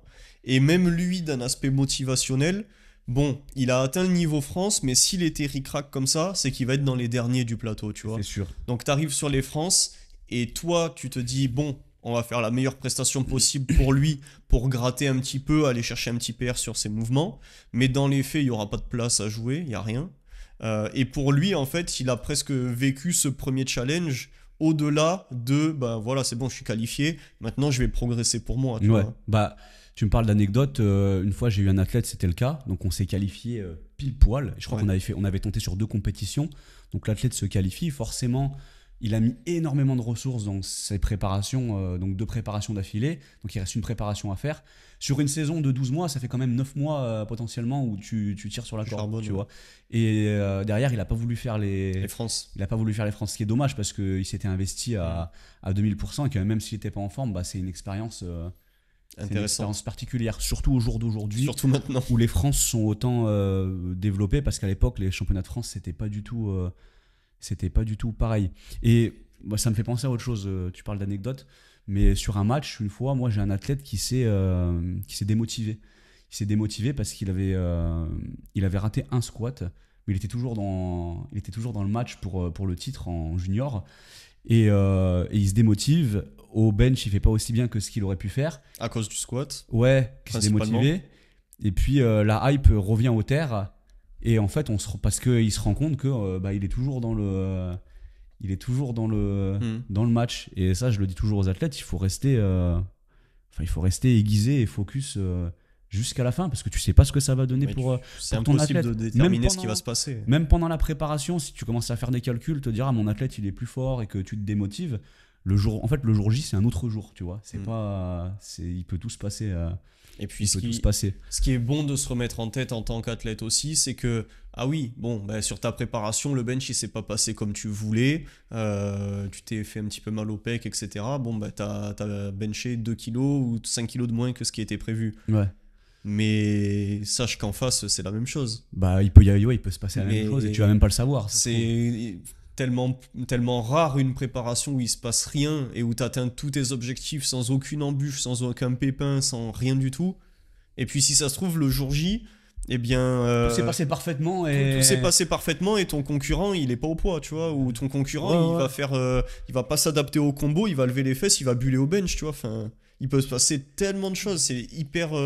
C'est tellement multifactoriel la performance en sport que, enfin, faut juste y croire jusqu'au bout, quoi. Pour revenir sur ce qu'on disait tout à l'heure, c'est ça qui était bien à l'époque, c'est que vu qu'il y a à une époque où il y avait le début d'Instagram, Mm. donc personne postait dessus. C'est Il y avait vrai. des mecs, des fois, ils mettaient une barre sur Facebook, tu Mm. vois, dans leur association. Attends, comment ça s'appelait le groupe de malades là?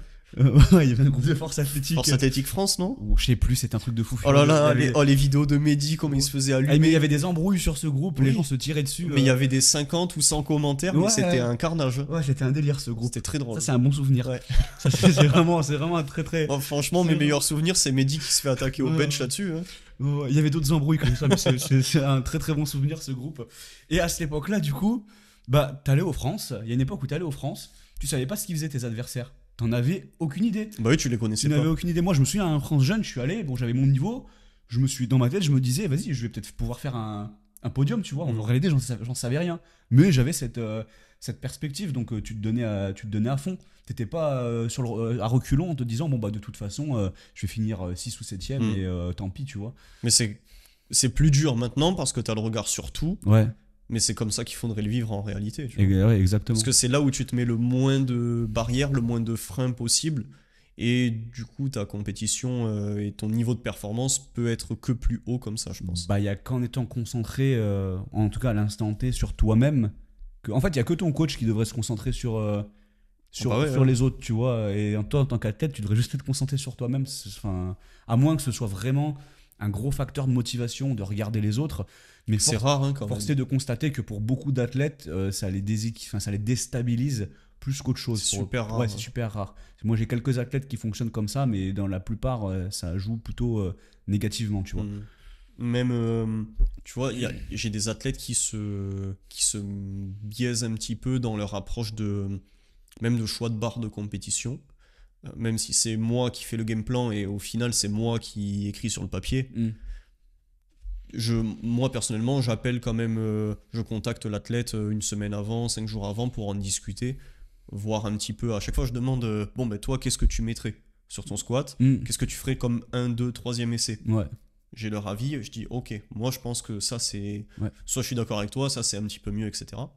Et malgré tout ça, le jour J, voilà, t'es en 93, tu sais que le meilleur là il squatte 300, 310. bon, bah, tu vaux 2,80, mais t'as envie quand même de mettre 2,82, 2,85, tu vois. Tu pensais à une certaine personne, là, un certain athlète. Bah, en 93, ouais, j'aurais pu avoir Pierre et Ouais, Arthur. ouais, ok. Mais non, pas précisément, mais en plus les deux valaient à peu près le même squat, je crois.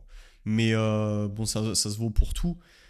Mais du coup, t'as quand même envie d'aller grappiller un petit peu, tu vois. Un petit peu sur le squat, un Ouais, petit peu sur le bench, ouais, un petit peu sur le deadlift. plus que ce que tu devrais. En réalité, ça va sûrement mener au fait que bah, ton troisième essai, il risque de pas passer, tu vois. Ouais, de perdre plus de points Et au que d'en final, gagner. ton total, bah, t'aurais peut-être pu éclater ton adversaire grâce au fait de gapper de 2,5 de moins, tu vois. Ouais, ouais, te retrouver en meilleure position au terre, c'est toujours ce que je dis en fait. Tu construis ton match pour te retrouver dans la meilleure position possible au Ouais. terre, parce que c'est là que le match il se va se voler la face. C'est vraiment là que le match il se fait. À moins que tu aies un athlète qui ait fait une prépa vraiment catastrophique au terre, qui soit nul au terre et qui ait un gros squat. Après, c'est des contextes très, Ah ouais. très particuliers. Après, le seul cas de figure où ça prend pas son sens, ce que tu dis, c'est à l'inter parce que t'as des médailles au mouvement. Oui, Et dernier cas de figure, c'est les records. Si oui, tu là, tiens vraiment à là, choper un ouais, record, clairement, c'est différent. c'est différent. Ok. Là, d'un point de vue professionnel, c'est quoi là, ta situation du moment? Sur quoi tu agis au-delà du coaching en FA? Est-ce que tu as, on va dire, des activités complémentaires ou des centres d'intérêt complémentaires sur le côté pro? Et vers quoi tu te destines? Est-ce que tu as des projets là pour l'année ou les années qui arrivent de développement ou d'évolution vis-à-vis de ce que tu fais déjà? Donc, alors avec Adrien, on a des projets qui sont encore en développement, donc je vais pas. Adrien, c'est ton C'est associé. mon associé Adrien. Du coup, ça fait 3 ans, je crois que. Déjà? Ouais, ça fait déjà depuis Cogolin. Non, enfin quand Kevin il a organisé, Kevin et Noémie. Le premier ou le deuxième? Non, le deuxième, la deuxième Ok. édition qui était vraiment, Ouais, vraiment incroyable. un peu plus de 2 ans, ouais. Pour le coup. Du coup, ça fait un peu plus de 2 ans que Adrien il bosse avec moi. Et là, on a un deuxième projet. Donc, je vais pas trop rentrer en détail dessus parce que c'est encore en cours de développement, mais c'est un projet qui est axé autour de la nutrition parce que c'est un point qui nous passionne. Enfin, moi, je suis pas juste passionné je suis passionné par la force, mais je suis aussi passionné par tout ce qui tourne autour de l'entraînement, tu vois, la force, l'hypertrophie, la nutrition, la physiologie interne, etc. Tu vois, et du coup, on est en train de développer un projet autour de ça. Voilà. Et ça, c'est quel horizon de temps à peu près, selon toi? Plus 2027, tu vois. Un an, hein, une bonne année et demie de Ouais, une bonne préparation, année quoi. et demie, ouais, parce que ça reste un gros, Mhm. ça reste un gros projet.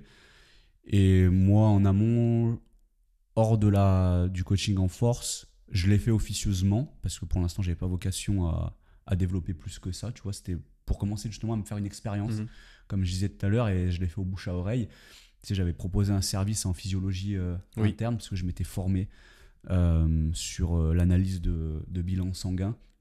C'était avec Erasme ou quelqu'un d'autre? Ouais, Non, c'était c'est lui, ça, hein. ouais, j'avais Ok. fait une formation avec Erasme. J'ai eu des lectures supplémentaires, Mhm. des bouquins de mecs de ponte de la médecine fonctionnelle qui sont controversés mais qui apportent quand même leur pierre à l'édifice. Donc c'est Dr Hertog et Dr Résimon. Ok. Donc ils ont plusieurs ouvrages qui sont destinés à ça. Et après, en parallèle de ça, je fais un gros travail de synthèse d'études sur tout ce qui est vitamines, minéraux, etc. pour compléter tout ça. Parce que bah, même une formation, je ne la prends pas pour acquis, tu vois. Ouais, ça Je t'amène vais un creuser plus, quoi. derrière, où je vais remettre même en question certaines choses que je peux voir dedans. Donc en fonction de ça, j'ai développé un service test, on va dire, entre guillemets. J'ai eu depuis 1 an et demi une trentaine d'athlètes dessus, tu vois. Mhm. J'ai fait un peu j'ai repartagé un peu des trucs dessus, plus Ça a par, été très ponctuel. voilà, plus par passion, parce que j'avais envie, je trouvais ça intéressant. Mais la plupart des données que j'ai dessus, je les ai gardées pour moi. Et je continue à me faire mon expérience dessus pour le jour où je lancerai un vrai service à ce niveau-là. Et tu penses que ça sera en même temps que le projet nutrition? Du coup, ça va être Ouais, parallèle. ça va s'assembler, avec justement. Bah, à part cet autre axe-là, bah, il y a que Relentless sur lequel je travaille. Et autour de ça, il y a la chaîne YouTube qui est En développement. enfin, on l'a lancée avec le podcast de Mike Teixeira, mais elle est en développement avec pas mal de différents formats vidéo qu'on veut faire avec Adrien. Parce que moi, que ce soit Adrien ou moi, c'est un format qui nous plaît un peu plus, YouTube.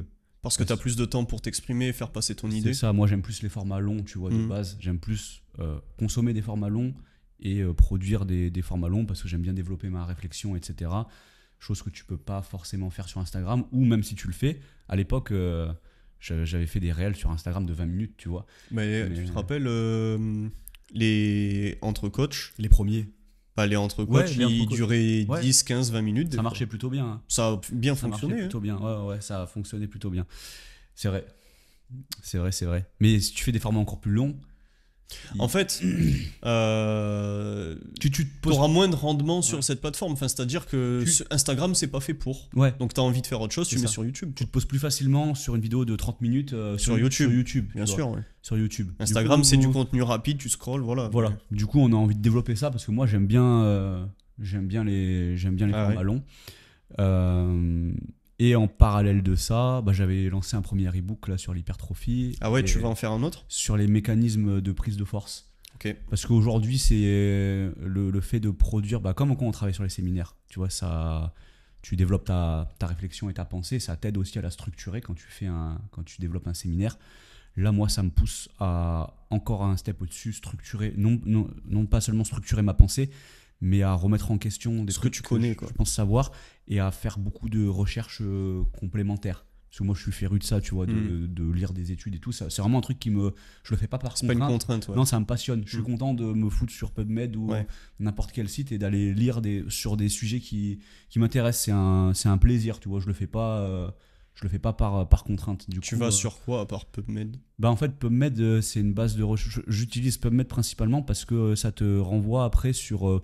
soit des fois, tu as l'étude qui est complète, soit ça te renvoie sur d'autres journaux scientifiques sur lesquels tu trouves l'étude. Et quand tu trouves pas l'étude complète, tu as un site qui s'appelle SCI-HUB, où tu mets le DOI de l'étude. Et là, tu peux la voir en entière et la télécharger. Et pour les plus pertinentes, des fois, je les enregistre dans ton PC, ordi, pour les garder sous le coude, comme dans PowerMind, on a mis pas mal de ressources, notamment sur l'hypertrophie. Et ça peut me servir pour faire du contenu aussi sur Instagram. C'est un format que j'ai aussi de partage d'études que j'aime bien, tu vois. Mais ce que tu dis là, j'y adhère totalement. Tu vois, les coachs en formation ou les étudiants là, par exemple, lundi, je vais faire une semaine de cours en STAPS. Ouais. On me demande très souvent, mais comment tu te formes? Mais vers quoi tu te diriges? Mais en fait, t'as le terrain, etc. Mais t'as quelque chose qui est ultra sous-coté, mais il te faut quand même de l'expérience pour le faire. Mais c'est juste en parler. Et par conséquent, nous, les séminaires, les cours pour STAPS, les CQP, PowerMind, etc., c'est là où en fait on se forme, puisqu'on doit inculquer des choses qu'on sait, mais on doit déjà le restructurer pour être à l'aise avec et aller chercher du complément, tu vois, pour étoffer un petit peu ton idée. Ouais, et puis parfois, ça, c'est hyper formateur. Parfois, tu le remets aussi Et oui, bien sûr. Tu le remets aussi en question. Déjà, juste toi, quand tu structures ta pensée en lisant ce que tu dis, tu as envie d'être sûr d'apporter un propos qui va être le plus cohérent et le plus vrai possible pour ce que ça veut dire, ou même des fois en discutant avec un collègue, tu vas te remettre en question. Du coup, ça peut te pousser à faire des recherches ou à simplement réfléchir, en fait, te poser ta réflexion.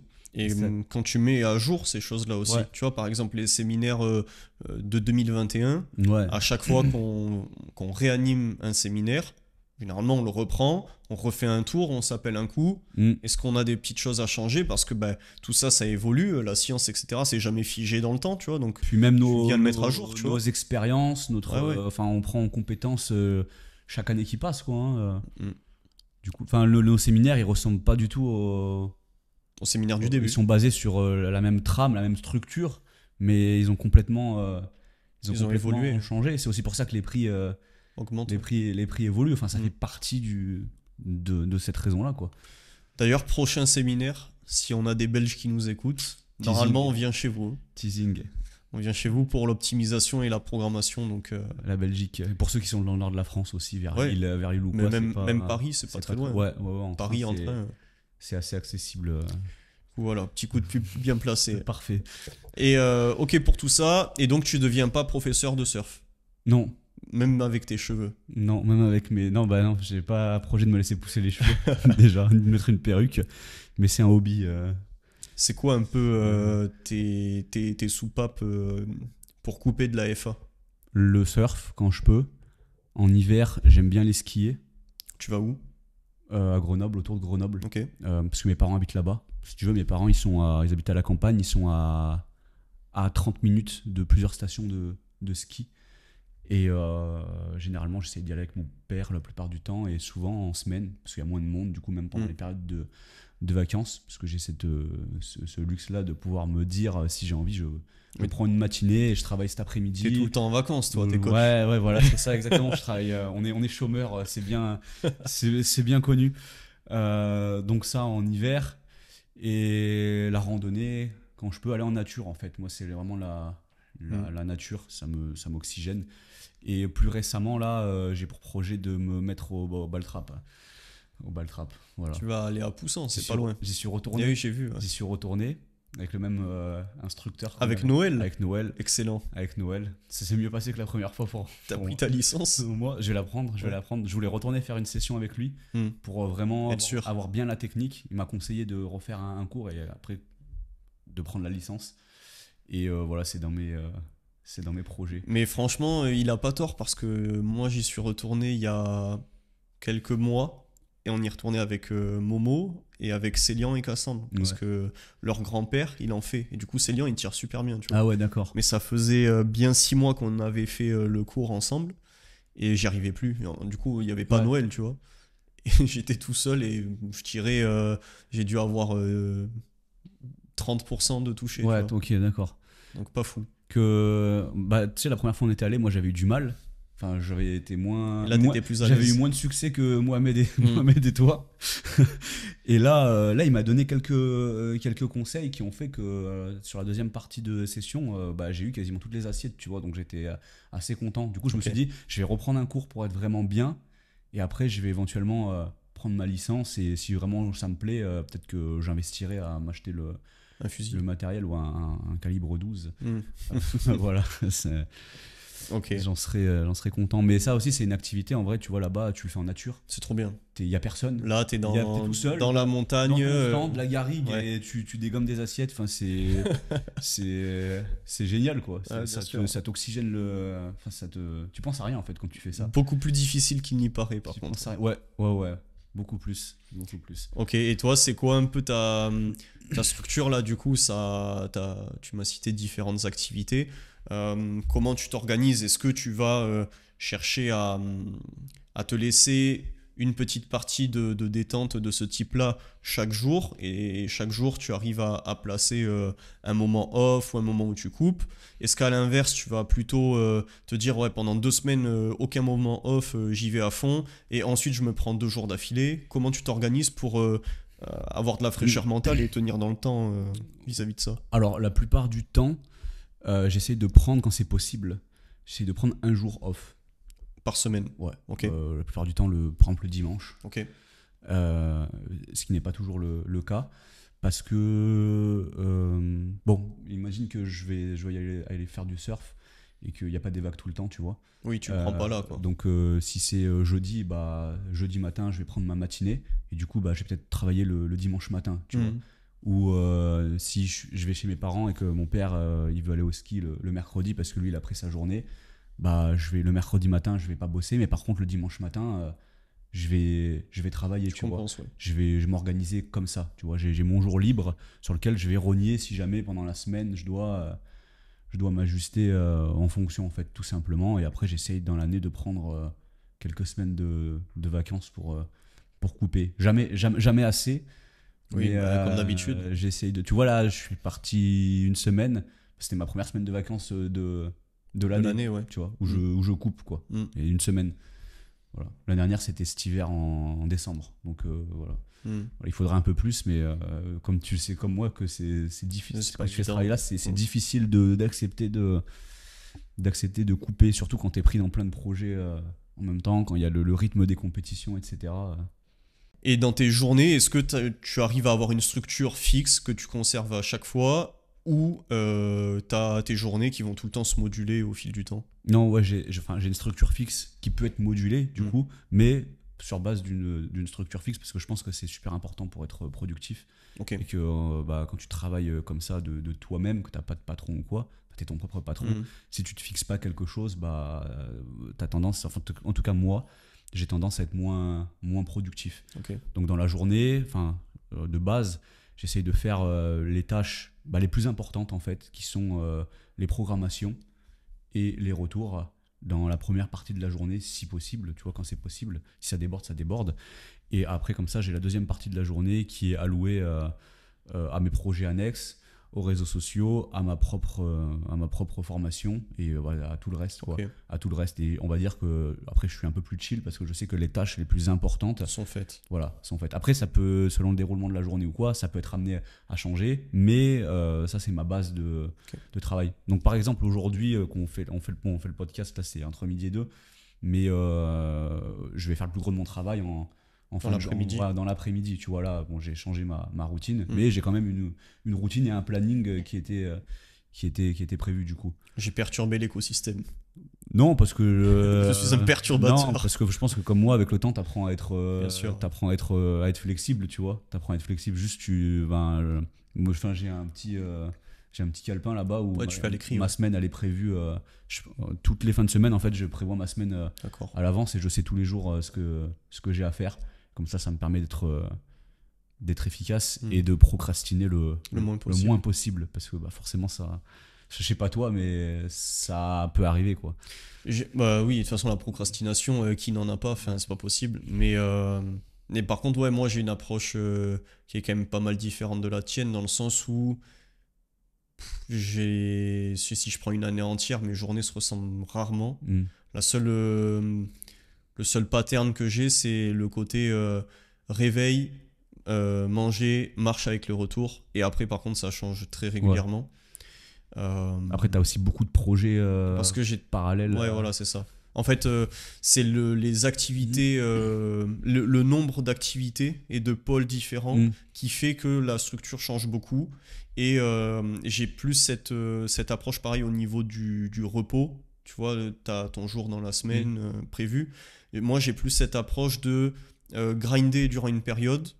Et ensuite, je vais faire peut-être prendre 3 jours off. Ouais. D'un coup. Ouais, ok, je comprends. Alors, c'est pas fréquent, malheureusement, mais c'est un peu dans ce principe-là que je performe un peu plus d'un point de vue travail, tu vois. Ouais, je comprends. J'arrive à plus créer et mieux travailler, pas dans l'urgence, mais presque, tu vois. Ouais, t'as une meilleure rentabilité, je comprends. Je préfère aller à fond dedans et après souffler, plutôt que de m'imposer un jour, par exemple. Okay. Mais voilà, chacun son rythme et c'est pas une leçon à tirer pour qui que ce soit. Il faut juste trouver ce qui convient. Ouais, c'est ce que j'allais dire.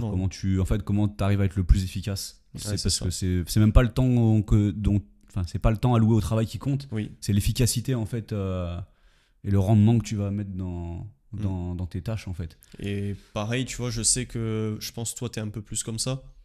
Mais il y en a beaucoup qui travaillent un peu sous forme de deep work où tu vas te dire ok, ben là c'est 4 heures où je vais rester sur le même niveau de concentration, la même tâche et je vais aller à fond dans ce truc là. Moi j'ai essayé plein de fois et plein de méthodes là-dessus, j'y suis jamais arrivé.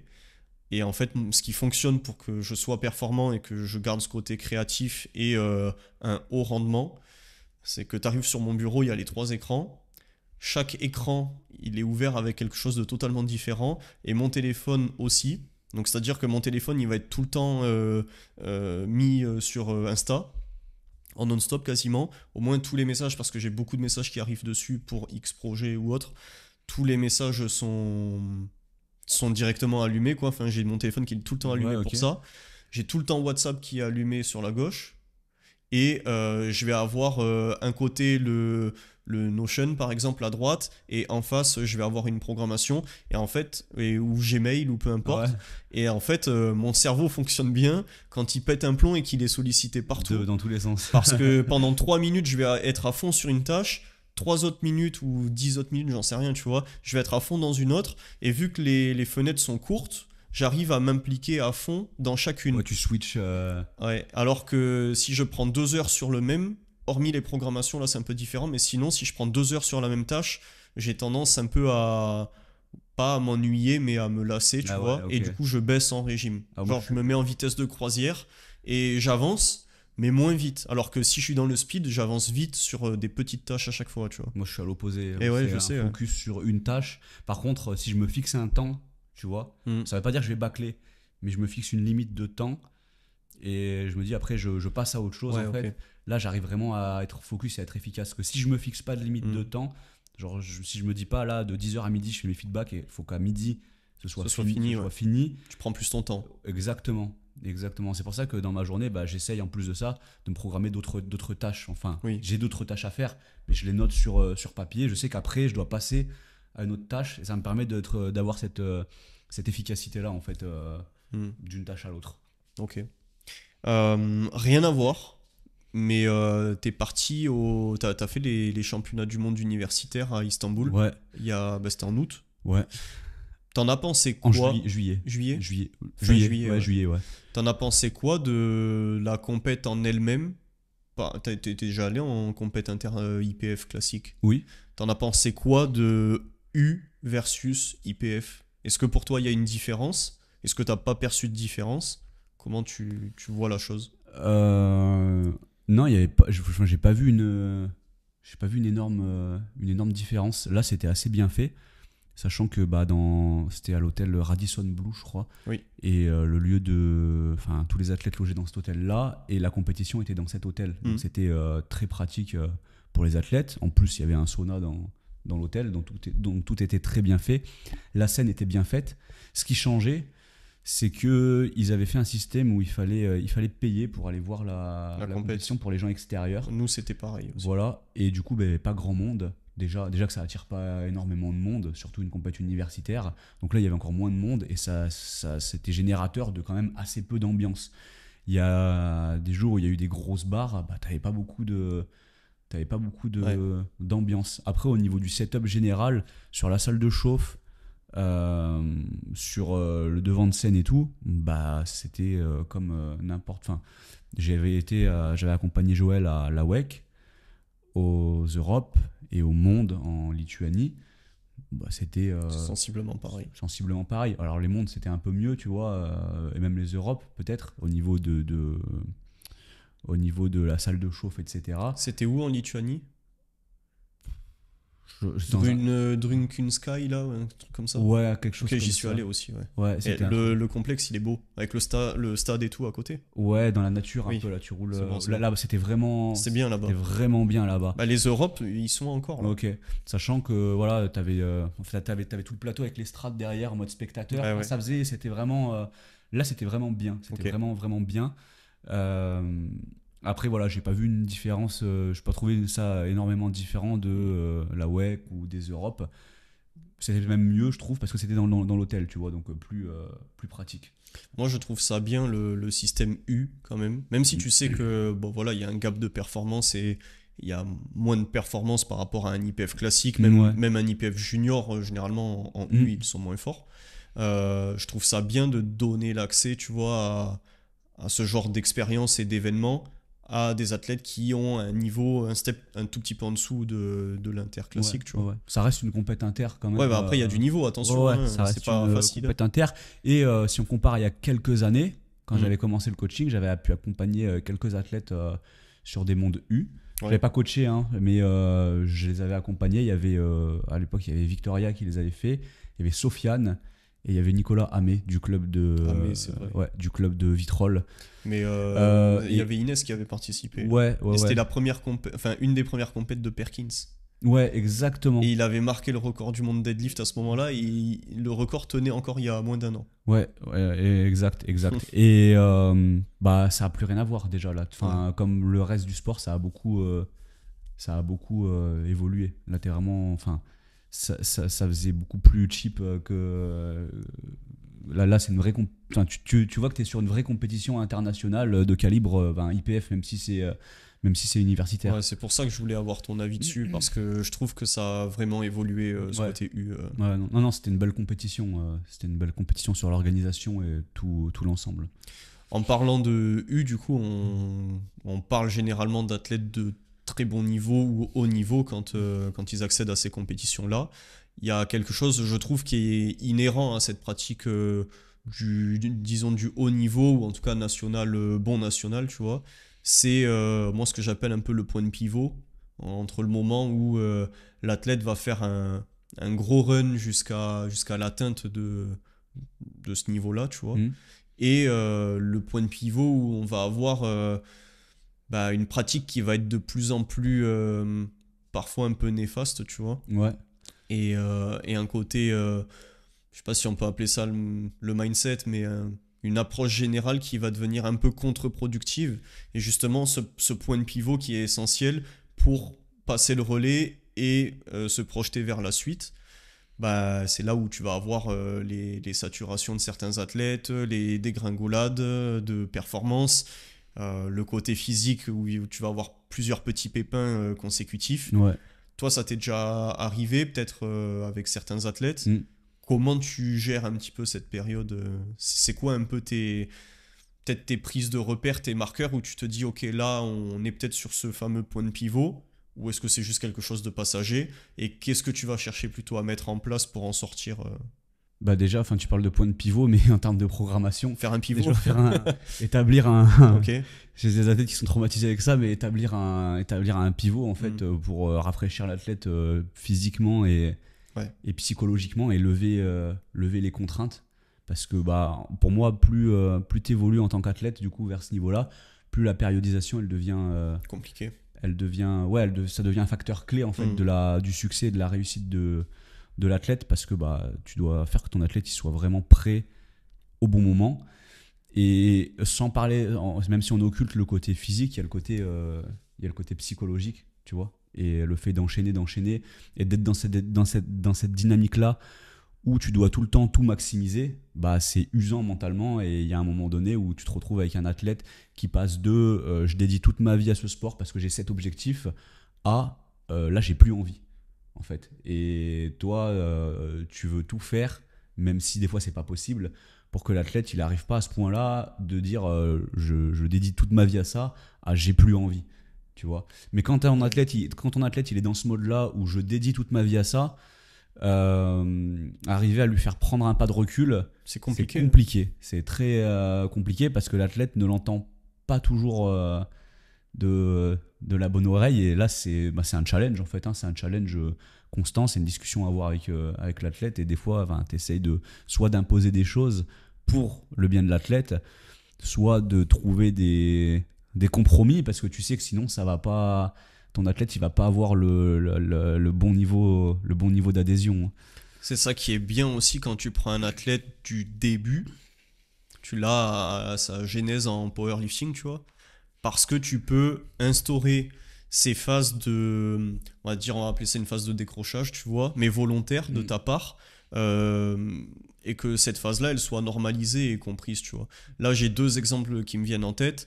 De un, j'ai Noah, tu vois, que je coach depuis quand même pas mal de temps maintenant. Et Noah, il a explosé, tu vois. Il a vraiment pris beaucoup de kilos sur son total. Et initialement, on se disait, il n'aura pas forcément le niveau national ou quoi, à l'heure actuelle en tout cas. Et là, tu vois, on en est à, ok, on va pouvoir viser le niveau France et tout. Et en fait, chez lui, là, actuellement, il est en plein dedans. Il vit un petit peu mal ce bloc où il se sent moins bien, il est moins fort. Il y a des petites contraintes qui arrivent et il voit pas de logique de progression parce que je lui ai mis 5 semaines de pivot où il change ses formats. Du coup, c'est pas des choses auxquelles il y répond et il se retrouve en galère à lifter moins lourd que ce qu'il liftait initialement. Mais je lui ai dit, là tu progressais super bien, donc dans sa tête c'est peut-être un peu pourquoi tu casses l'élan, tu vois. Bon là il l'a compris largement. Mais c'est justement, je préviens pour la suite parce que si t'es sur un super élan et que tu prends pas ce pas de recul, si ça se trouve, tu vas garder ton super élan jusqu'à un bloc avant ton picking et d'un coup ça chute, tu vois. C'est exactement ça. Mais le truc, c'est que même quand tu fais la sensibilisation avec tes athlètes, Des Quand fois, t'es dedans, c'est pas évident. des fois, pour apprendre, il faut se brûler en fait. Ouais, Tu ouais. vois. Et tant que tu t'es pas brûlé, bah, tu comprends pas que tu as besoin de faire ça. Et tu as même des athlètes à ce niveau-là, leur état d'esprit évolue. C'est-à-dire qu'au début, ils sont dans une démarche équilibrée, et puis ils vont s'investir de plus en plus, et puis ils ont envie de s'investir de plus Mm. en plus, et ils ont pas envie de mettre le frein. Et si tu essayes de leur mettre le frein, même sur une courte période, hein, bah, Ça peut les braquer. Ouais. ouais, ça peut les braquer. Du coup, tu peux pas forcément te le permettre ou te le permettre comme tu voudrais. Donc là, Tu c'est fais des compliqué. compromis. Voilà. Et des fois, bah, tu es obligé d'arriver au point de te brûler, de faire que l'athlète se brûle, tu vois, et pour que par la suite, tu puisses instaurer les choses Mm. comme tu les entends, en fait. Il y a pas de magie de ce côté-là. Ok. Et est-ce que tu arrives à identifier un pattern en termes de temps sur ça, sur par exemple tous les combien je devrais plutôt me placer sur un pivot ou vraiment c'est quelque chose d'ultra individuel selon toi? Bah, je pense que ça s'individualise au fil du temps parce que tous les athlètes n'ont pas la même capacité à encaisser. Et ça, je pense que c'est un autre discours, mais c'est un aspect, un facteur génétique des athlètes qui sont prédisposés à être les plus forts possibles ou le plus haut Mm. niveau. C'est la capacité à encaisser en fait des pics d'intensité de façon, des certains volumes d'entraînement et des pics d'intensité de façon répétée. Tu vois. Et même en réalité, Euh, même à encaisser la pression et le stress du nombre de préparations psychologiquement, tu vois. exactement, exactement. Ça va dépendre bah, de ton pattern génétique et ton facteur génétique, pardon, et même au final tes expériences passées Ouais, hors sport. Tu vois, il y a des choses qui te forgent, à l'inverse, tu as des choses qui te fragilisent. Et selon ce que tu as vécu, bah, tu vas pas tolérer le même temps de préparation et le même temps passé à haute contrainte. Tu vois. exactement. Et en fonction de ça, je suis persuadé qu'il y a aussi un facteur, du coup, comme tu le dis, un facteur génétique, en fait, Oui, oui, oui. tout simplement. Et voilà, j'ai perdu le fil, je sais plus ce que tu m'avais demandé juste Moi, avant. c'est Alexis, bonjour. Bonjour. Je disais juste, est-ce que tu t'avais identifié des patterns Ah, de. Au bout de tant de temps, tu dois mettre un bloc où tu coupes ou pas spécialement? ouais, ah bah, ça dépend combien de temps on a poussé, en fait. Tu vois. Plus tu as enchaîné des pics d'intensité de Hmm. façon répétée, plus il va falloir prendre du temps pour lever le pied, selon moi. Euh, Mais ça t'arrive de faire des saisons entières sans aucun pivot? Ça m'est arrivé parce qu'il y avait des échéances qui s'enchaînaient, Ouais. notamment pour Joël, une saison où les échéances se sont enchaînées non-stop et on n'avait pas le temps de faire un pivot. Alors on a eu des départs de préparation qui étaient un peu Progressif. plus light et progressifs pour essayer de manager le stress, mais il n'y a pas eu de vrai. Pendant tout un temps, on n'a pas pu avoir de vrai pivot, mais ça fitterait pas ça Ouais. fitterait pas pour tous les athlètes. Et il y a un moment donné où, avec Pauline, par exemple, on a essayé de le faire. Et parce qu'elle avait cette volonté-là de De vouloir pousser. pousser Ouais. et bourrer. Et bah, il y a un moment où physiquement, il y a eu Ça a lâché, ouais. des répercussions. Et moi, je vois. Enfin, on va dire que si je prends une généralité, j'aime pas que les athlètes enchaînent plus de 2 pics d'intensité d'affilée. Ok. Tu vois, pas de blocs, hein, je parle, mais de cycles, tu vois. Donc, mettons que ton cycle référence, il fasse 3 blocs, donc ça fait 6 mois, ça fait déjà 6 mois, tu vois, où tu enchaînes les pics d'intensité avec à la fin, pas forcément un taper et un test max, mais juste où tu vas monter sur une single à intensité maximale avec tout l'investissement mental que ça demande et le stress physique que ça impose aussi. Je trouve que à passer il y a des athlètes qui peuvent tenir, mais il y a plus de cas où ça a tendance à dégringoler. Et il y a même des athlètes qui ont besoin, à chaque fois on fait un cycle, d'avoir au moins un bloc de pivot pour au moins se rafraîchir entre guillemets physiquement et même avoir cet aspect des sensibilisations pour mieux répondre derrière au cycle, au cycle référence Ok. en fait. Ok. Et voilà, on est en plein dedans, mais le côté gestion de la saison, gestion des échéances, si on a un athlète débutant là qui nous écoute et qui se coach un peu lui-même, tu vois, qui n'est pas forcément coaché, Hmm. c'est quoi les conseils que tu pourrais lui donner pour prévoir une bonne saison? Par exemple, si c'est sa première ou seconde saison en force, combien d'échéances tu vas lui conseiller d'effectuer? quel timing tu vas mettre entre les échéances, comment tu peux aborder un peu cette phase-là? Pour un pur débutant, Ouais, je quelqu'un dirais, qui a juste une compète au compteur, tu vois. ouais, je dirais 2-3 échéances dans l'année. Ok. Et après, quand il devient plus avancé, quand tu es au niveau inter, c'est une autre chose. Mais si tu es au niveau France, je dirais, pour moi, l'optimal, c'est de se tenir à, une fois que tu as une certaine expérience, c'est de se tenir à 2 échéances, tu vois, une compète de Ok. qualif, le championnat national, ce qui te permet entre deux, pas forcément d'avoir un temps où tu vas rien faire, mais où tu vas pouvoir t'entraîner avec un peu moins de contraintes pour remettre les curseurs au bon moment. Et pour un débutant, 2-3 fois par an, c'est bien parce que ça te permet déjà d'avoir cet aspect motivation de la compétition. Et tu le vois quand tu prends en charge des mecs du coup, qui sont relativement débutants dans le sport, des fois ils veulent pas tout de suite faire de compétition. Et Avant quand, d'atteindre un certain niveau. voilà. Et quand ils se mettent à faire une compétition, il y a une motivation qui est supérieure et un engagement dans l'entraînement qui est supérieur. Et encore après, une fois qu'ils ont fait leur première compétition, il y a une motivation qui est encore supérieure parce qu'ils ont pris goût à la chose. Et c'est de battre le total que tu as effectué. Voilà. Et c'est le jeu après en fait. Et ils veulent réitérer. Et du coup, l'entraînement marche beaucoup mieux parce que l'athlète est plus engagé dans le process parce qu'il y a cet objectif-là.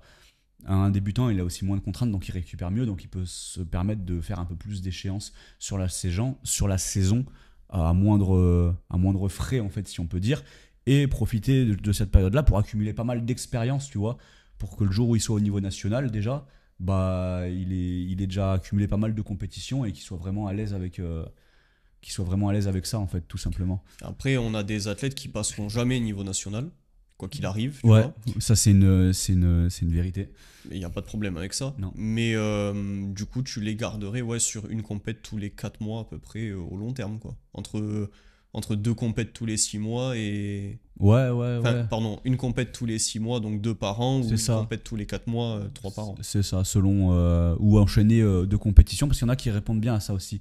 Tu sais, tu fais une préparation, donc ton état de forme, ton niveau s'élève. Pour peu que tu aies 1 ou 2 semaines après un peu chill, tu repars sur une autre préparation, tu as gardé un niveau qui est assez élevé, tu repars d'un niveau qui est assez élevé. Tu as des athlètes qui répondent bien à ça. Par contre, derrière, on va s'assurer de prendre suffisamment de temps pour que l'athlète puisse récupérer. Et la première compétition, dans ce cas-là, tu vas lui conseiller d'y aller à fond, ou est-ce que tu vas faire la première compétition avec un petit peu de retenue pour pouvoir vite enchaîner sur la seconde, où tu vas aller à fond? Ça dépend si j'ai de la data ou pas sur l'athlète et à quel point l'athlète est avancé. Si j'ai pas beaucoup de données, que c'est un athlète Mais intermédiaire. tu le coaches pas, il est seul. On a dit qu'il était en Il est seul. auto-coaching. Ah, ok. C'est que des conseils. Moi, je lui conseillerais de se donner à fond, en fait, à prime abord, de voir ce que ça donne, et en fonction de ça et de comment ça s'est passé, d'aviser derrière. Après, bon, imagine que là, on parle d'un athlète qui est très doué, qui fait sa qualif, qui est qualifié aux France et qui va enchaîner sur les France. Essaye de garder un peu de marge de manœuvre, tu vois, pour... Et s'il va pas aux France, à fond partout. Ouais, essayer de voir ce que ça donne, et comme ça il peut tirer sa propre conclusion sur comment il réagit à ça déjà, et après il pourra remoduler selon moi, selon comment ça répond en fait, tout simplement. Pour conclure, un conseil pour les jeunes coachs?